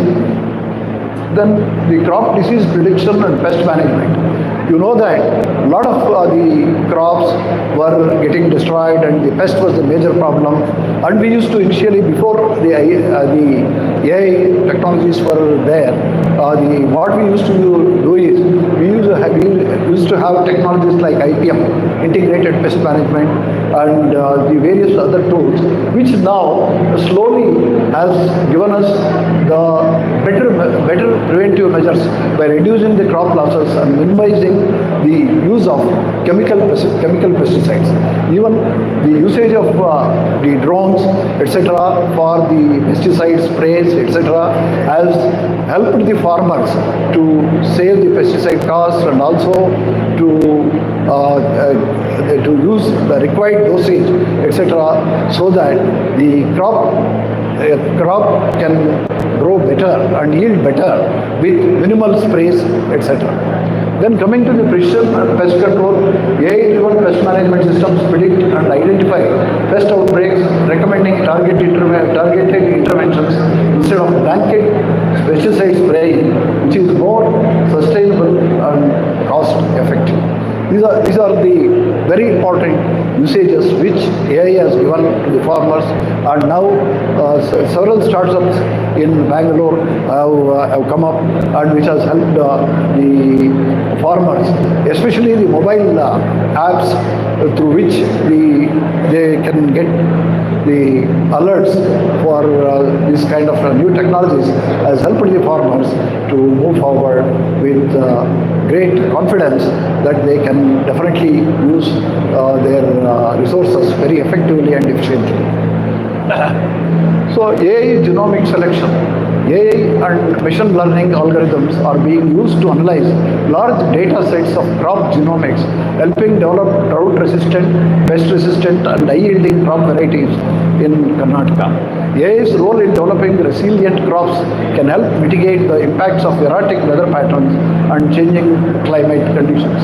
In fact, you know that the conventional breeding systems in the past in the seed sector used to take very, very long time, and especially that used to take to develop one single crop variety, it used to take 8 to 10 years. Now, in view of these AI technologies effectively used for the breeding in the breeding areas, and that has helped the breeders and the genome selection process very, very simple, and we are able to utilize these new technologies very effectively in plant breeding. So that has helped to come out with the new varieties which are actually suitable, more suitable for, and also the development of pest-resistant varieties and also the drought-resistant varieties, saline-resistant varieties, etc., which are now helping the farmers to get the better varieties, better crops, and etc. Then coming to the in the same process, now you know that the GM crops, genetically modified organisms, which were actually was a great use for India to develop the new crop varieties, and GMOs, genetically modified organisms, has now the adoption of genetically modified crops in India compared to the other countries in the world, it's very, very limited. The GESC, Genetic Engineering Approval Committee in India, had approved only one crop, that is BT cotton. That has actually, as I told you, it has helped for the white revolution in the country. White revolution is, we were the net importers of the cotton, especially long staple cotton, etc., which now we are able to actually produce enough cotton which is self-sufficient for our textile industry. Then the supply chain optimization, efficient distribution. AI is also helping optimize food supply chains by predicting demand and identifying bottlenecks and distribution networks. AI helps reduce food wastage, ensuring that the produce reaches the right markets at right time. In fact, this is what the previous speaker was talking about, and also we know that if we improve our supply chain issues, definitely after the food parks, the Government of India Ministry of Food Processing has started several food parks in the country, which are actually very, very helping.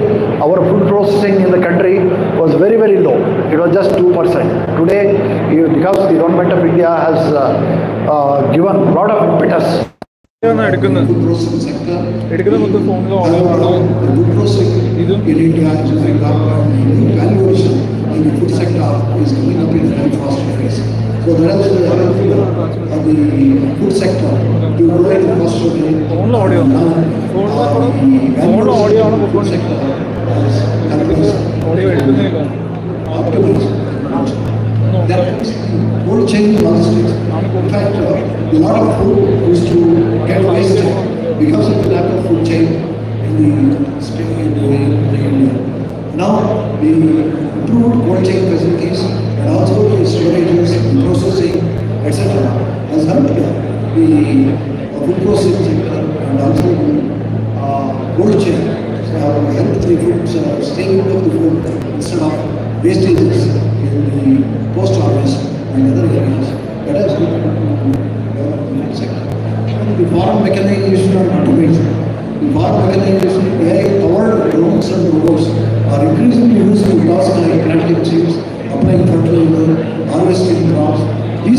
automation reduces the labor cost and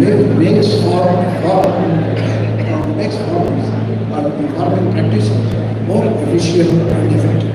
See, aside, this was a major challenge for the farmers before the crop mechanization. It was all manual. It was very difficult for the farmers to go for the spray and also the seed planting, etc. It was a bigger challenge. But now, in adoption of these new technologies, has helped the farmers to make these processes very effective and efficient. Thus, the farmers are able to utilize these new technologies very effectively and making the whole process very simple. Then coming to tractor guidance systems, etc. These also helps the farmers to utilize the services and the farmers to make it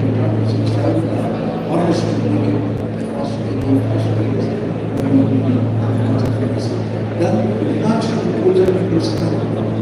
financial issues actually, especially the credit facilities, is always a big challenge in the farmers because you know that the fintech companies, which are actually in the field of agriculture, who are actually supporting the farmers to take sufficient credit facilities, they are actually able to analyze the credit rating and also the insurance facilities which the farmers are getting through the government of India schemes, etc. We have helped the farmers to utilize all the government schemes more effectively so that they can get the adequate rate facilities for their usage, especially for the right time to develop their agriculture. Also, to marketing is a major challenge for the farmers. Now, the agriculture sector, the marketing of the agriculture products, the AI systems which the farmer earlier, it was actually markets which were IT assistant. Now, AI can help them to source the best product and also make the better price for farmers so that they can guide the farmers wherever it is required so that they can get the better price. Sustainable agriculture, environment friendly practices. AI tools can produce more chemical fertilizers, pesticides by recommending the precise amounts needed, which minimizes the environmental impact. In fact, major problem, major issues in agriculture, especially in Punjab, Haryana, etc. The burning of those metals, etc. used to create pollution, and now the environmental impact is being highlighted so that they can use the better technologies so that the environmental pollutions can be avoided. In soil health monitoring is another area. The AI technologies, the soil health can be ascertained, the images which the satellite images which analyze the soil fertility, like what is the soil health, etc. Which crops are suitable for which area, etc. Judge the adoption of the technologies. Then the climate resilient crops and see, for example, the very weather conditions requires different set of crops which the farmers can get better yields. So that's why the AI helps the farmers to choose the crops which are suitable for the respective areas instead of doing all traditional crops and monocropping, etc. Now the diversified crops can be developed depending on these decisions. In the outside, awareness and training, many farmers are still aware of AI rules and may have not the necessary skills to use them effectively. Training and outreach programs are essential to create awareness among the farmers who use their new technologies. Similar existing technology. In some rural areas, access to high-speed internet and advanced infrastructure is limited, which can hinder the adoption of AI tools. solutions can be expensive. Cost-effective solutions are needed for smaller farmers to make up majority of the struggle. So these are the important which are very important, which the extension project of the agriculture and the Karnataka, there is the secondary agriculture department. Secondary agriculture will be mainly which can help the farmers understand the importance and also to get them access to new technologies. In conclude, there is a way to transform Karnataka's agriculture by enhancing the productivity, sustainability, and farmer livelihoods. To continue to investment in technology, infrastructure, and education, AI can empower farmers to stay to be more self-reliant, resilient, and face modern agricultural challenges. So, these are the important areas where the AI can assist and AI really playing a bigger role in especially in adopting new technologies, which whatever the revolutions can be used which I described. In all these technology-driven areas, AI can help to the farmers to adopt new technologies and to strengthen their agricultural system and also the food production to achieve the self-sufficiency in food agriculture. Thank you.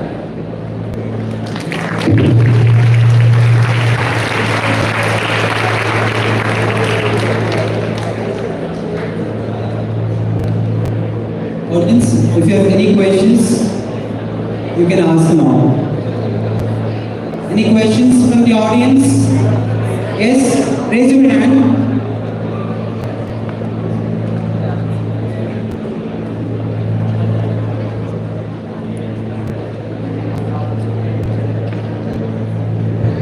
Hello sir, my name is Shadari.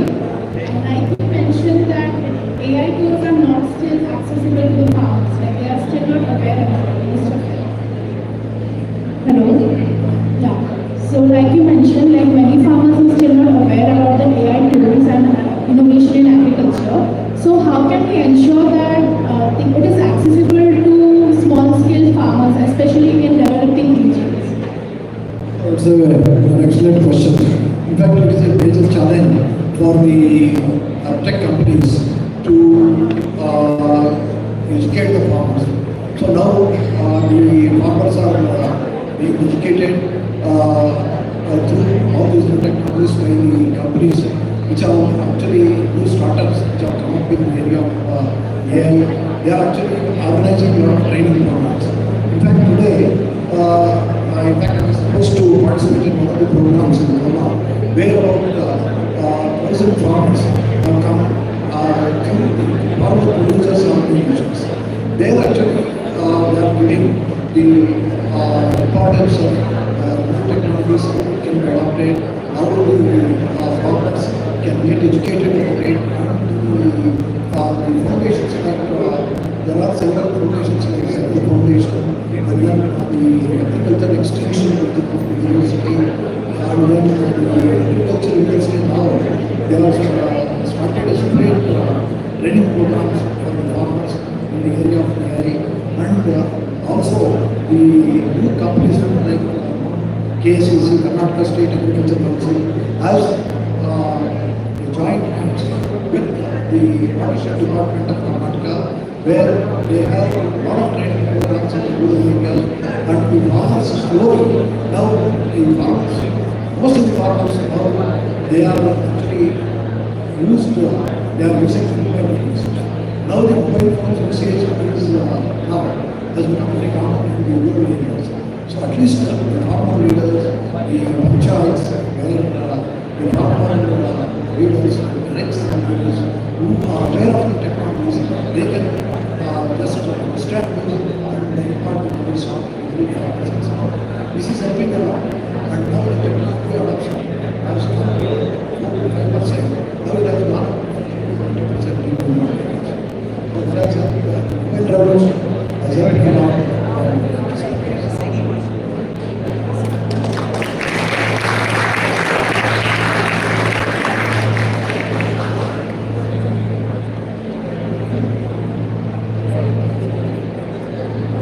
you have any questions with this, sir, we can connect with you later. Thank you so much, sir, for enlightening us about how AI is transforming the agriculture sector. Thank you so much, sir.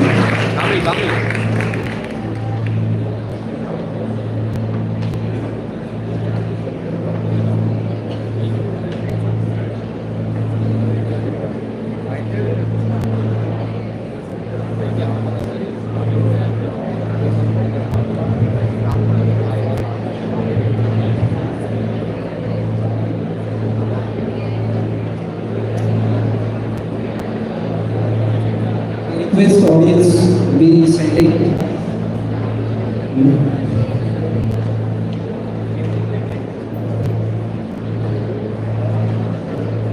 We are honored to welcome Mr. Girish V. Gumaste, founder of Enoman International and Genius Bangalore, a distinguished mechanical engineer and entrepreneur with over 3 decades of expertise in machine tool design and manufacturing.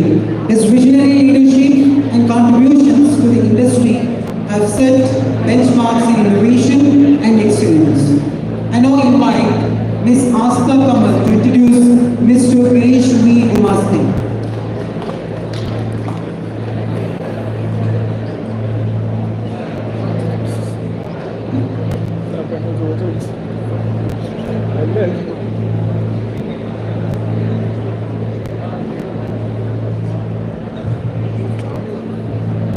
Thank you, sir. Warm greetings to everyone. It's an honor for me to brief about Mr. Girish V. Gumaste. Mr. Girish V. Gumaste is a distinguished mechanical engineer and entrepreneur with over 3 decades of extensive experience in the design and manufacturing of machine tools. His career reflects a strong blend of technical expertise, entrepreneurial vision, and dedicated community leadership. Mr. Gumaste is the driving force behind several successful ventures. He is the founder of Enoman International, a Bangalore-based company specializing in design, manufacturing, and export of a wide range of hydraulic presses, including hydraulic press brakes, hydro-pneumatic presses, and special-purpose machines. Enoman International Hosur plant supplies 10,000 bitumen cut sheets to leading automobile manufacturers such as Tata Motors, Ashok Leyland, GM Motors, Ford, Toyota, and Mahindra. The company also exports its hydraulic machinery to international markets including Saudi Arabia, Thailand, and the USA. In addition to Enoman International, Mr. Gumaste is also the founder of Genius Bangalore, a company focused on the manufacture and export of sheet metal components, material handling equipment, and CNC laser cut components. Mr. Gumaste's commitment to the industry and community is evident in the active involvement in various organizations. He serves as the chairman of the subcommittee of the non-designated industrial areas, co-chairman of the Startup and Incubation Center at KASIA, Karnataka Small Scale Industries Association, founder president of the KASA, Kamakondannahalli Small Industrial Association, and an executive committee member at Lagu Udyog Bharati. Beyond his professional accomplishments, Mr. Gumaste maintains a strong interest in sports. He was an active cricket player in the college days and have achieved district level recognitions in table tennis and ball badminton. We welcome you, sir.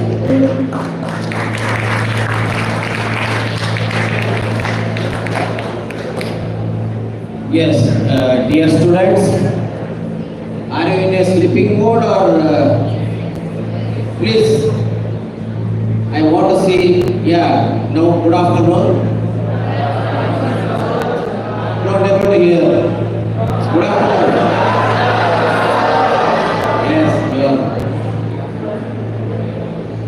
Yes, yes. Now, because almost I think this session is coming to an end after my this thing, but in between I am there. Don't worry, I take little bit of your time and I try to give the ideas, give the manufacturing ethics, give the manufacturing techniques, give the entrepreneurship, all kinds of technicalities, including some hits of MSME programs.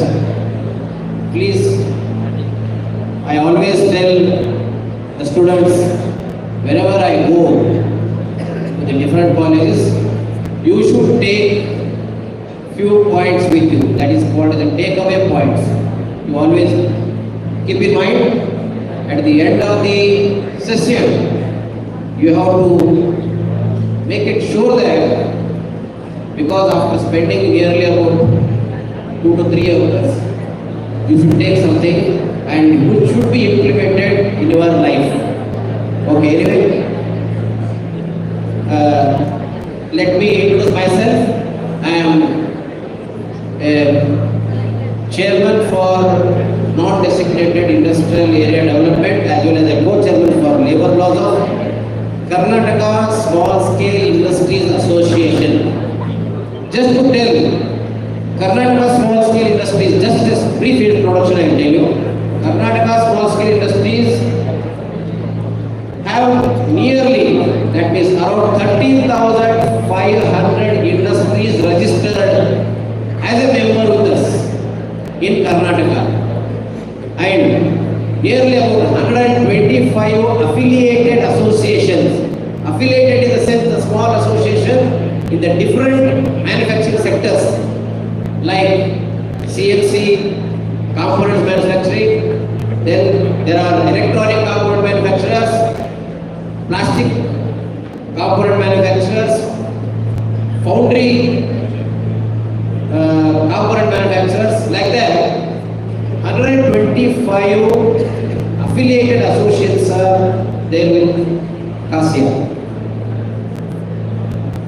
I tell you, with my small presentation, before that, see, for you, we are offering from CASIA is one thing is the internship. See, whenever you come out of your studies, you have to be a ready candidate for the industry. 2 ways. One is as an entrepreneur, second is as a job seeker. Everybody wants the experience.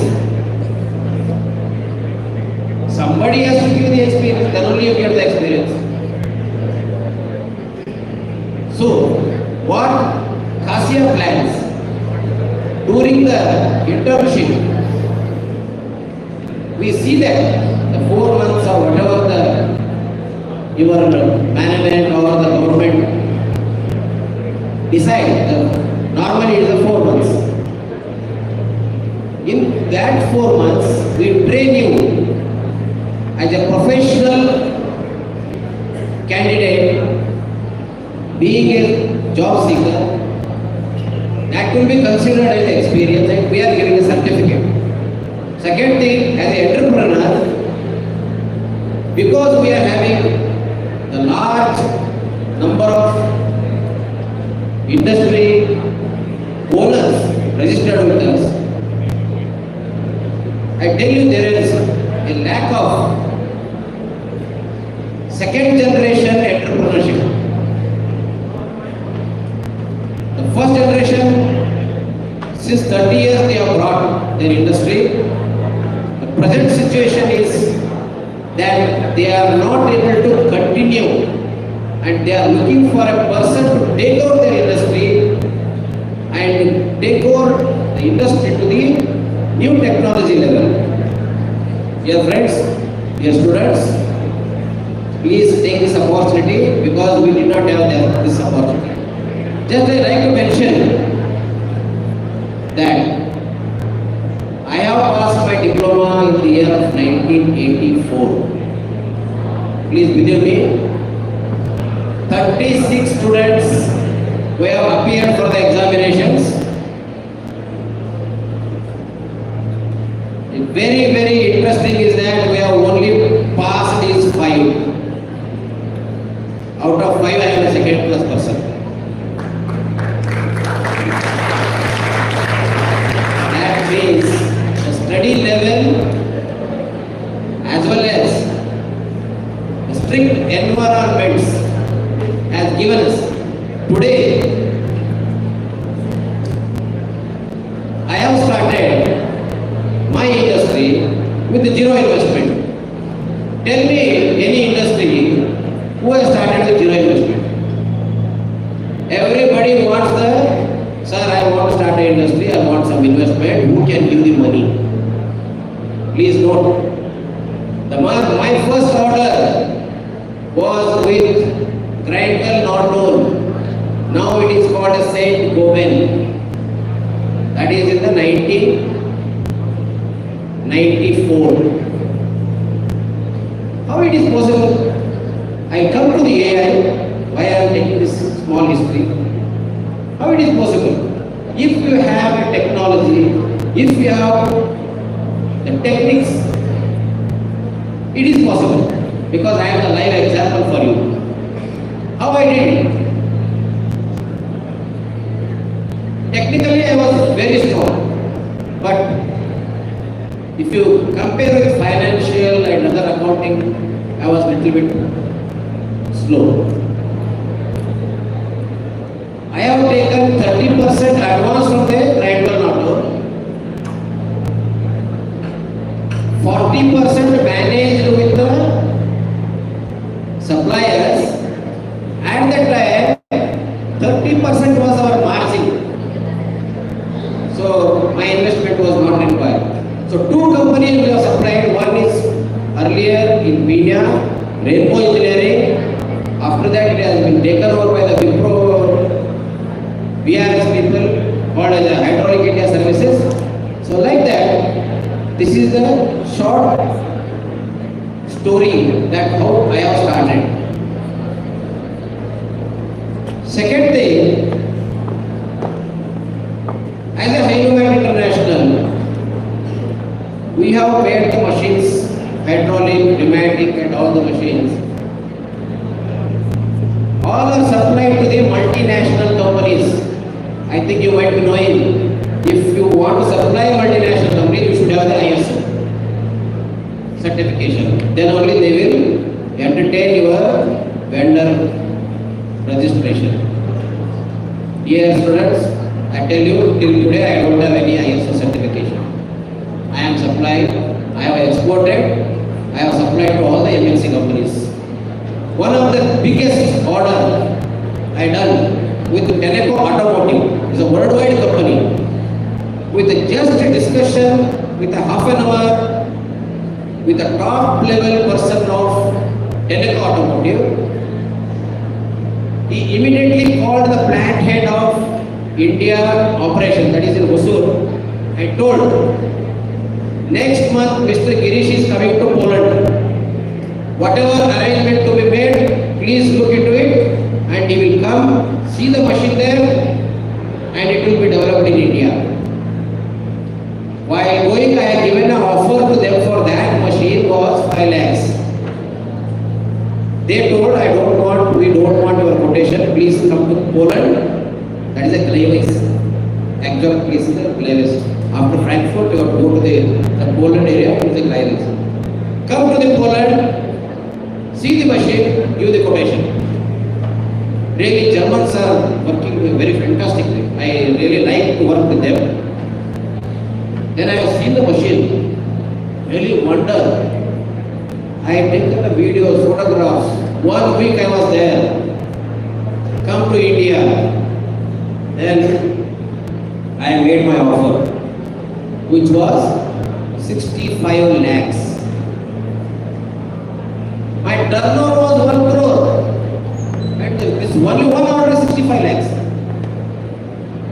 Really wonder how to do it. And how they can give the advance. I am telling you, whatever the terms I have put to them, I have asked for 50% advance. 40% against pro forma invoice. 10% after the commissioning. 10% for the designing they give. We have done the machine, and even today it is working 24 hours in Tenneco Automotive Hosur plant. Okay, please believe me, this is the confidence you should have. I take few, please take the last slide, there is one video. There is one video, please play that video. So before that I think, see there is one video, if it is possible to play.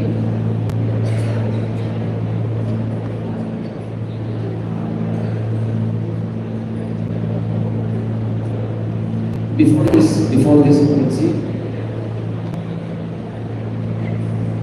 Okay, if it is not there, I think, I don't know. If it is there, please play later.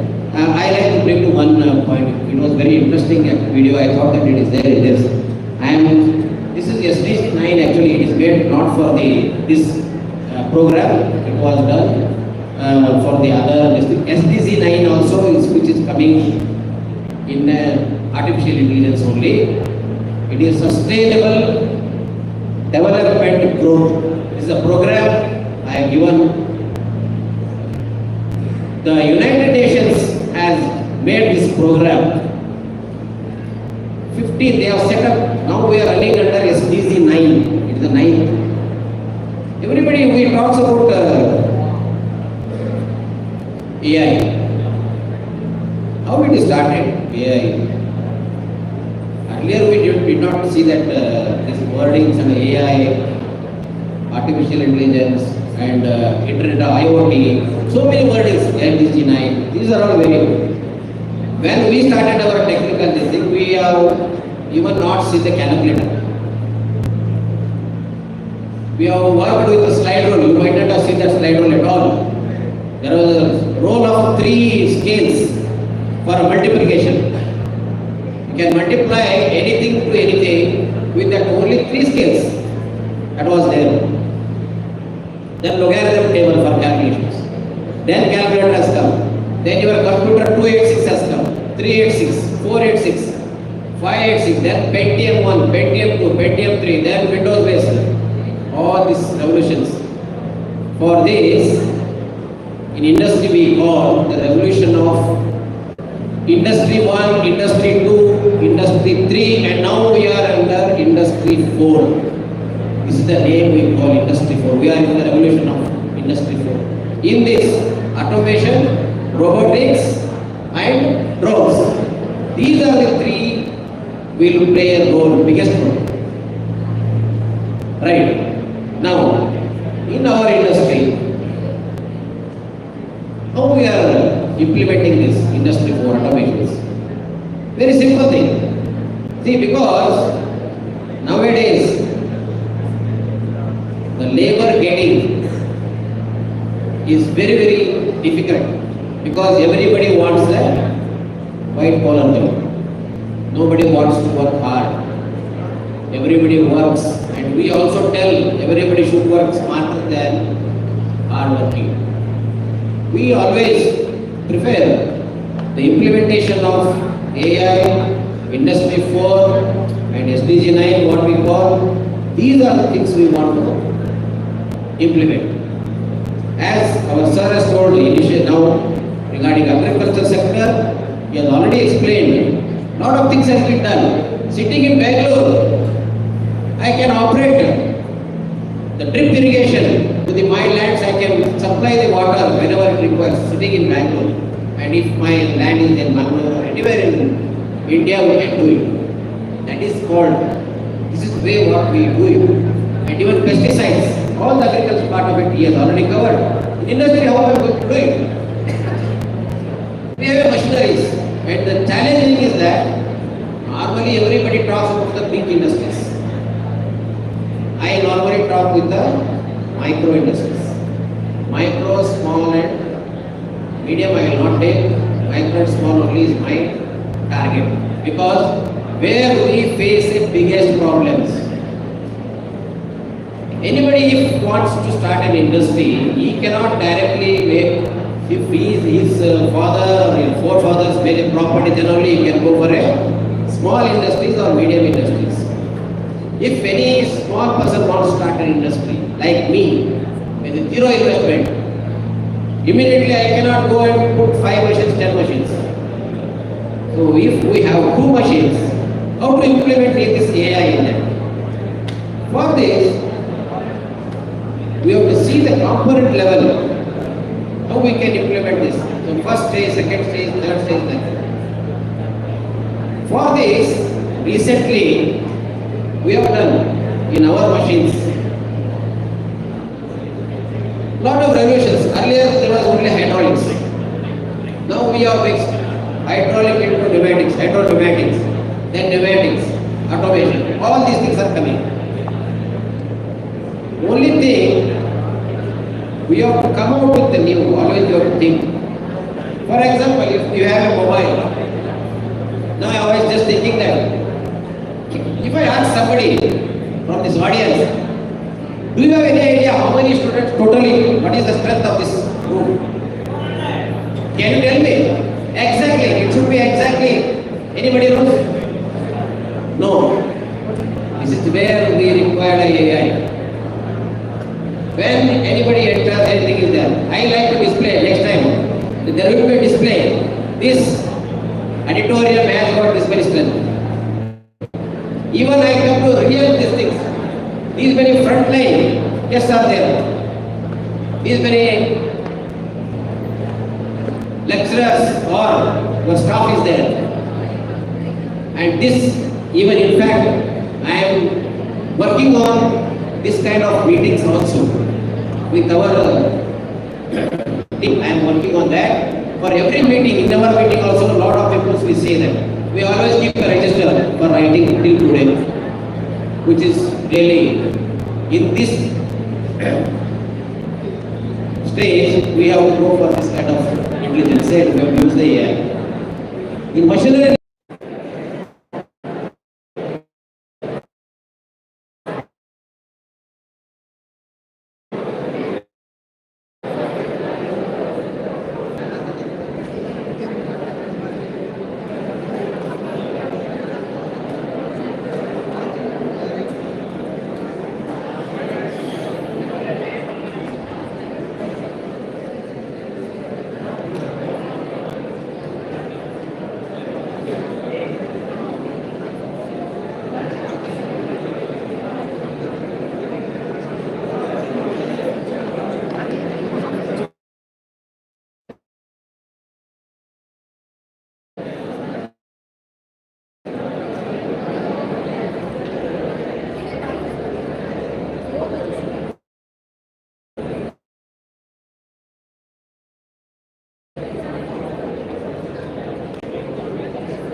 so that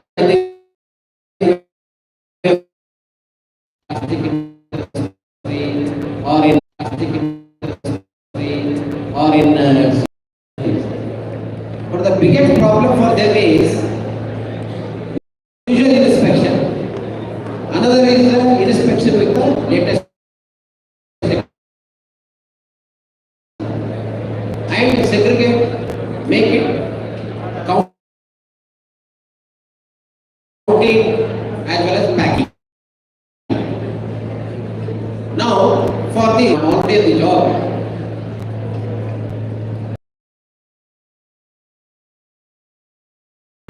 whenever the components come out of the machine, it will be taken into the conveyor, it will be checked for for all the dimensions and all the operations, whether it is done or not. Then the component will be moved to the next stage, mounting will take place, and finally it will be dropped. Either it is an OK component or it is not OK component. So similar way, in the plastic industries as well as in the CNC components also, the automation is done through robots, and the material movements are done nowadays in all Toyota and TVS companies and all, they are using robots. It's very interesting to see that. If you get an opportunity to visit any of these companies, TVS Motor or Toyota companies and all, really it is fantastic, so that you will be knowing that how the implementation of AI into the industry will be taking place. Now the manpower was used earlier on the trolley to take the material from one machine to other machine or one place to other machine. It is not like that now. There are the cobots are used and robots are used for pick and place. And also, some of the cases, small things, even the multinational companies are planning to use the drones also. I am telling you, after this Industry 4, we are going to the next Industry 5. Industry 4 we have to use at present automation, robotics and drones. If these things are effectively used, then definitely we are now into the latest technology, and even our Honorable Prime Minister's views that most of the students we like in AI we call a lean manufacturing. Lean manufacturing is a lean means Dalagiyata. So manufacturing with minimum waste is a lean manufacturing, and reducing the waste. So like that, you have to reduce the waste, implement the latest technology using robots, automations, and see that your product is 100% perfect and it is globally acceptable. I am telling you, it's the biggest opportunity for Indians, because we are having a strength, and also we have our own source where we can implement these systems. Finally, I like to tell that in Pune itself, we are observing nearly about 600 industries are waiting, and they are expecting young entrepreneurs to come and take over their industries, because as I told you, first generation industrial entrepreneurs are looking for the second generation entrepreneurship. Please take that opportunity. Manufacturing, workforce development, and social entrepreneurship. As a social entrepreneur, he serves as a nominated member of the Karnataka Building and Other Construction Workers Welfare Board, actively contributing to the policies that support workers in the construction industry. He has also played a key role in the Karnataka's MSME sector, having served as Joint Secretary Urban in 2023 to 24 at Karnataka Small Scale Industries Association, which represents over 12,500 entrepreneurs and 129 MSME associations. Additionally, he is the Vice President of the Karnataka State Polymer Association, a body that advocates for the polymer industry in collaboration with government institutions like KSPC, BDMP, and AIPMA. In the business realm, Mr. Jain is a partner at Sanjay Polymers, a company specializing in the extrusion of plastic components for industries such as automotive, construction, electrical, and electronics. His entrepreneurial ventures exist to workforce development. The co-founder and director of Talentry People Consultancy Private Limited, a vocational and employability training company committed to skilling 1 million individuals by 2030 across diverse industries like manufacturing, agriculture, retail, engineering, pharma, BFSI, and FMCG. Talentry collaborates with the government of Karnataka to provide skill-based programs and employment initiatives. Beyond business, Mr. J is dedicated to community development. He serves as director of Gram Vikas Society, a non-profit organization working in integrated rural development, community health awareness, youth empowerment, and women's self-help groups. Under his leadership, Gram Vikas has implemented impactful programs for economic upliftment and self-sufficiency in rural communities, ensuring sustainable growth and empowerment. With his diverse expertise in entrepreneurship, industry leadership, and social welfare, Mr. Jain continues to drive positive changes across sectors, contributing to both economic and social progress in Karnataka. We welcome you, sir. Thank you so much.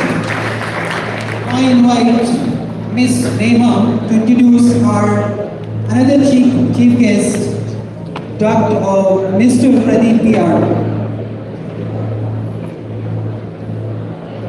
Thank you, sir. Good afternoon, everyone. It's my honor to introduce our guest, Mr. Pradeep PR, Channel Marketing Head, DGM, Bosch, India. With nearly 2 decades of experience in corporate marketing and business strategy, Mr. Pradeep has successfully led key marketing initiatives across multiple industries, including automotive, telecom, and retail. His expertise spans product marketing, channel marketing, business planning, and marketing promotions, having worked with renowned organizations such as Bosch Limited, Reliance Industries, Bharti Airtel, and Metro Cash and Carry.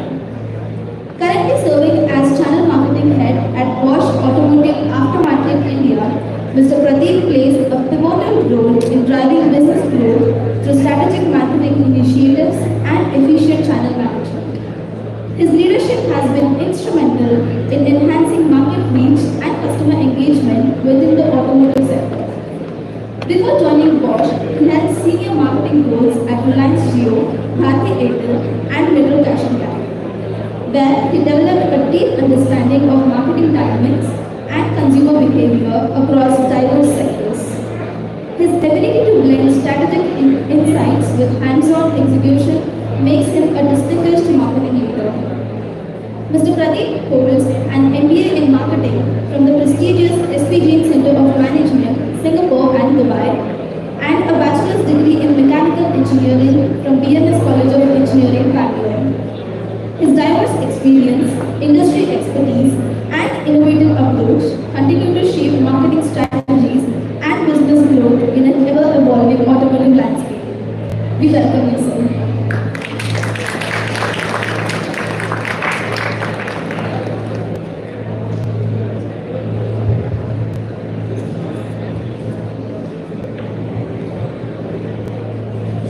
Once again, my apologies for slight delay in panel discussion, but we have to finish it because we have one more keynote address after lunch.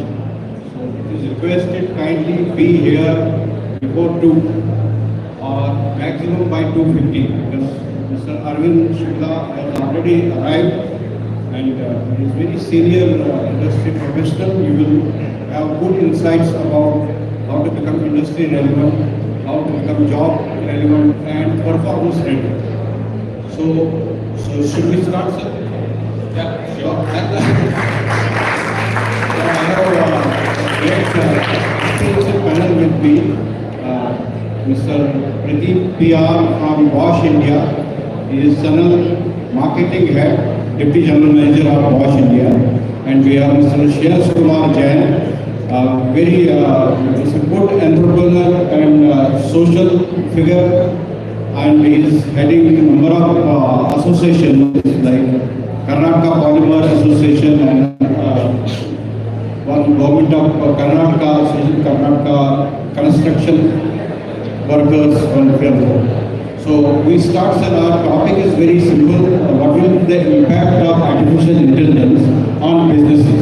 So we will start with Mr. Pradeep. So how Bosch is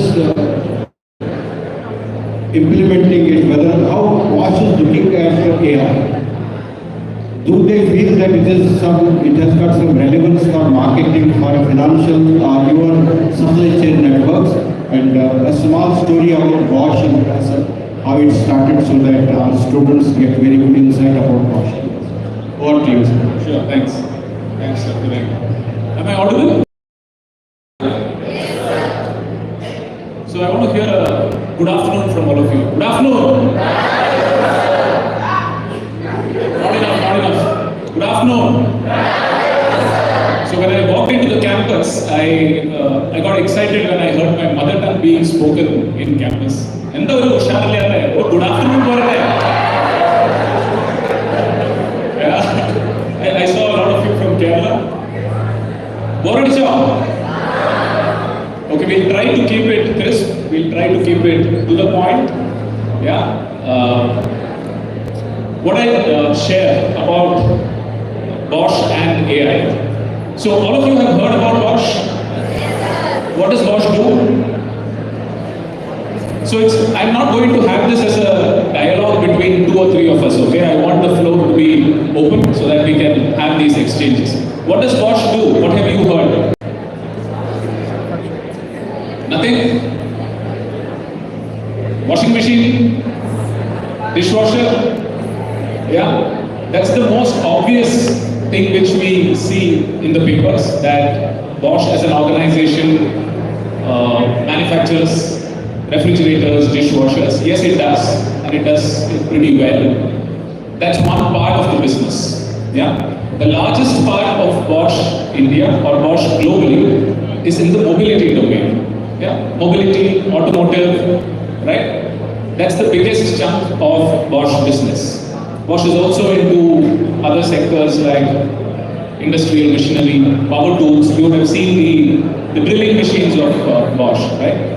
So these are the various industries where Bosch is present in. Now, how is all of this relevant for today's discussion? And I'll, as much as possible, try to stay to the topic of AI and what, as an organization, we are trying to do. Yeah. For me, on the lighter side, I feel AI as a topic is like a Bollywood movie. Don't quote me anywhere, but I feel it's like a Bollywood movie. Yeah, because there's a lot of hype around it, there's a lot of noise around it, there's a lot of excitement around it, there's a lot of suspense around it. You don't know what's coming. Oh, something is coming. Is it good? Is it bad? Is it going to change the way we do things? Is it going to take away my job? So a lot of masala is there. So for me personally, for instance, as an image processing, let's say the camera has captured, oh, there's a red circular object. But it could be anything, right? It could be a ball, it could be a traffic light, it could be anything. But that's where the beauty of generative AI comes in, because generative AI brings in that understanding, that creativity to say that, hey, this is moving in this fashion. I've got a 3D capture of this image. It's red in color. And according to what data I have learned, this correlates to a ball. And immediately, the system gets the intelligence to say, if a ball has rolled onto the field, there could be a kid coming behind the ball. Right? This is the beauty of generative AI. On one side, there is an image processing which is saying, okay, this is a red color circular thing. But generative AI and how it's being utilized is that the system recognizes and brings in this creativity and understanding, saying there could be a kid running behind the ball. And hence, safety becomes paramount importance, and hence, the vehicle needs to be immediately stopped. I'm just giving you one simple example of how this entire piece fits into an industry like automotive, and how behind the scenes, all of this deep learning and AI related topics are implemented, and what's the business use case of such a feature. Yeah. So maybe I'll just take a pause here. We could keep shuffling between, which I would like to quote around how we use AI related information for distribution related topics for implementation. I could share that as the session goes on. Thank you very much, Mr. Pradeep, for your insights of what India is global. They are implementing AI and what are the interventions which will happen in the future. Now we will move to Mr. Shreyas Kumar Jain. Mr. Jain, you are already associated with various organizations like Government of Karnataka, that is Construction Workers Board, you are a member of that, and you are president of Karnataka Polymer Association also. How do you look at it? Will AI be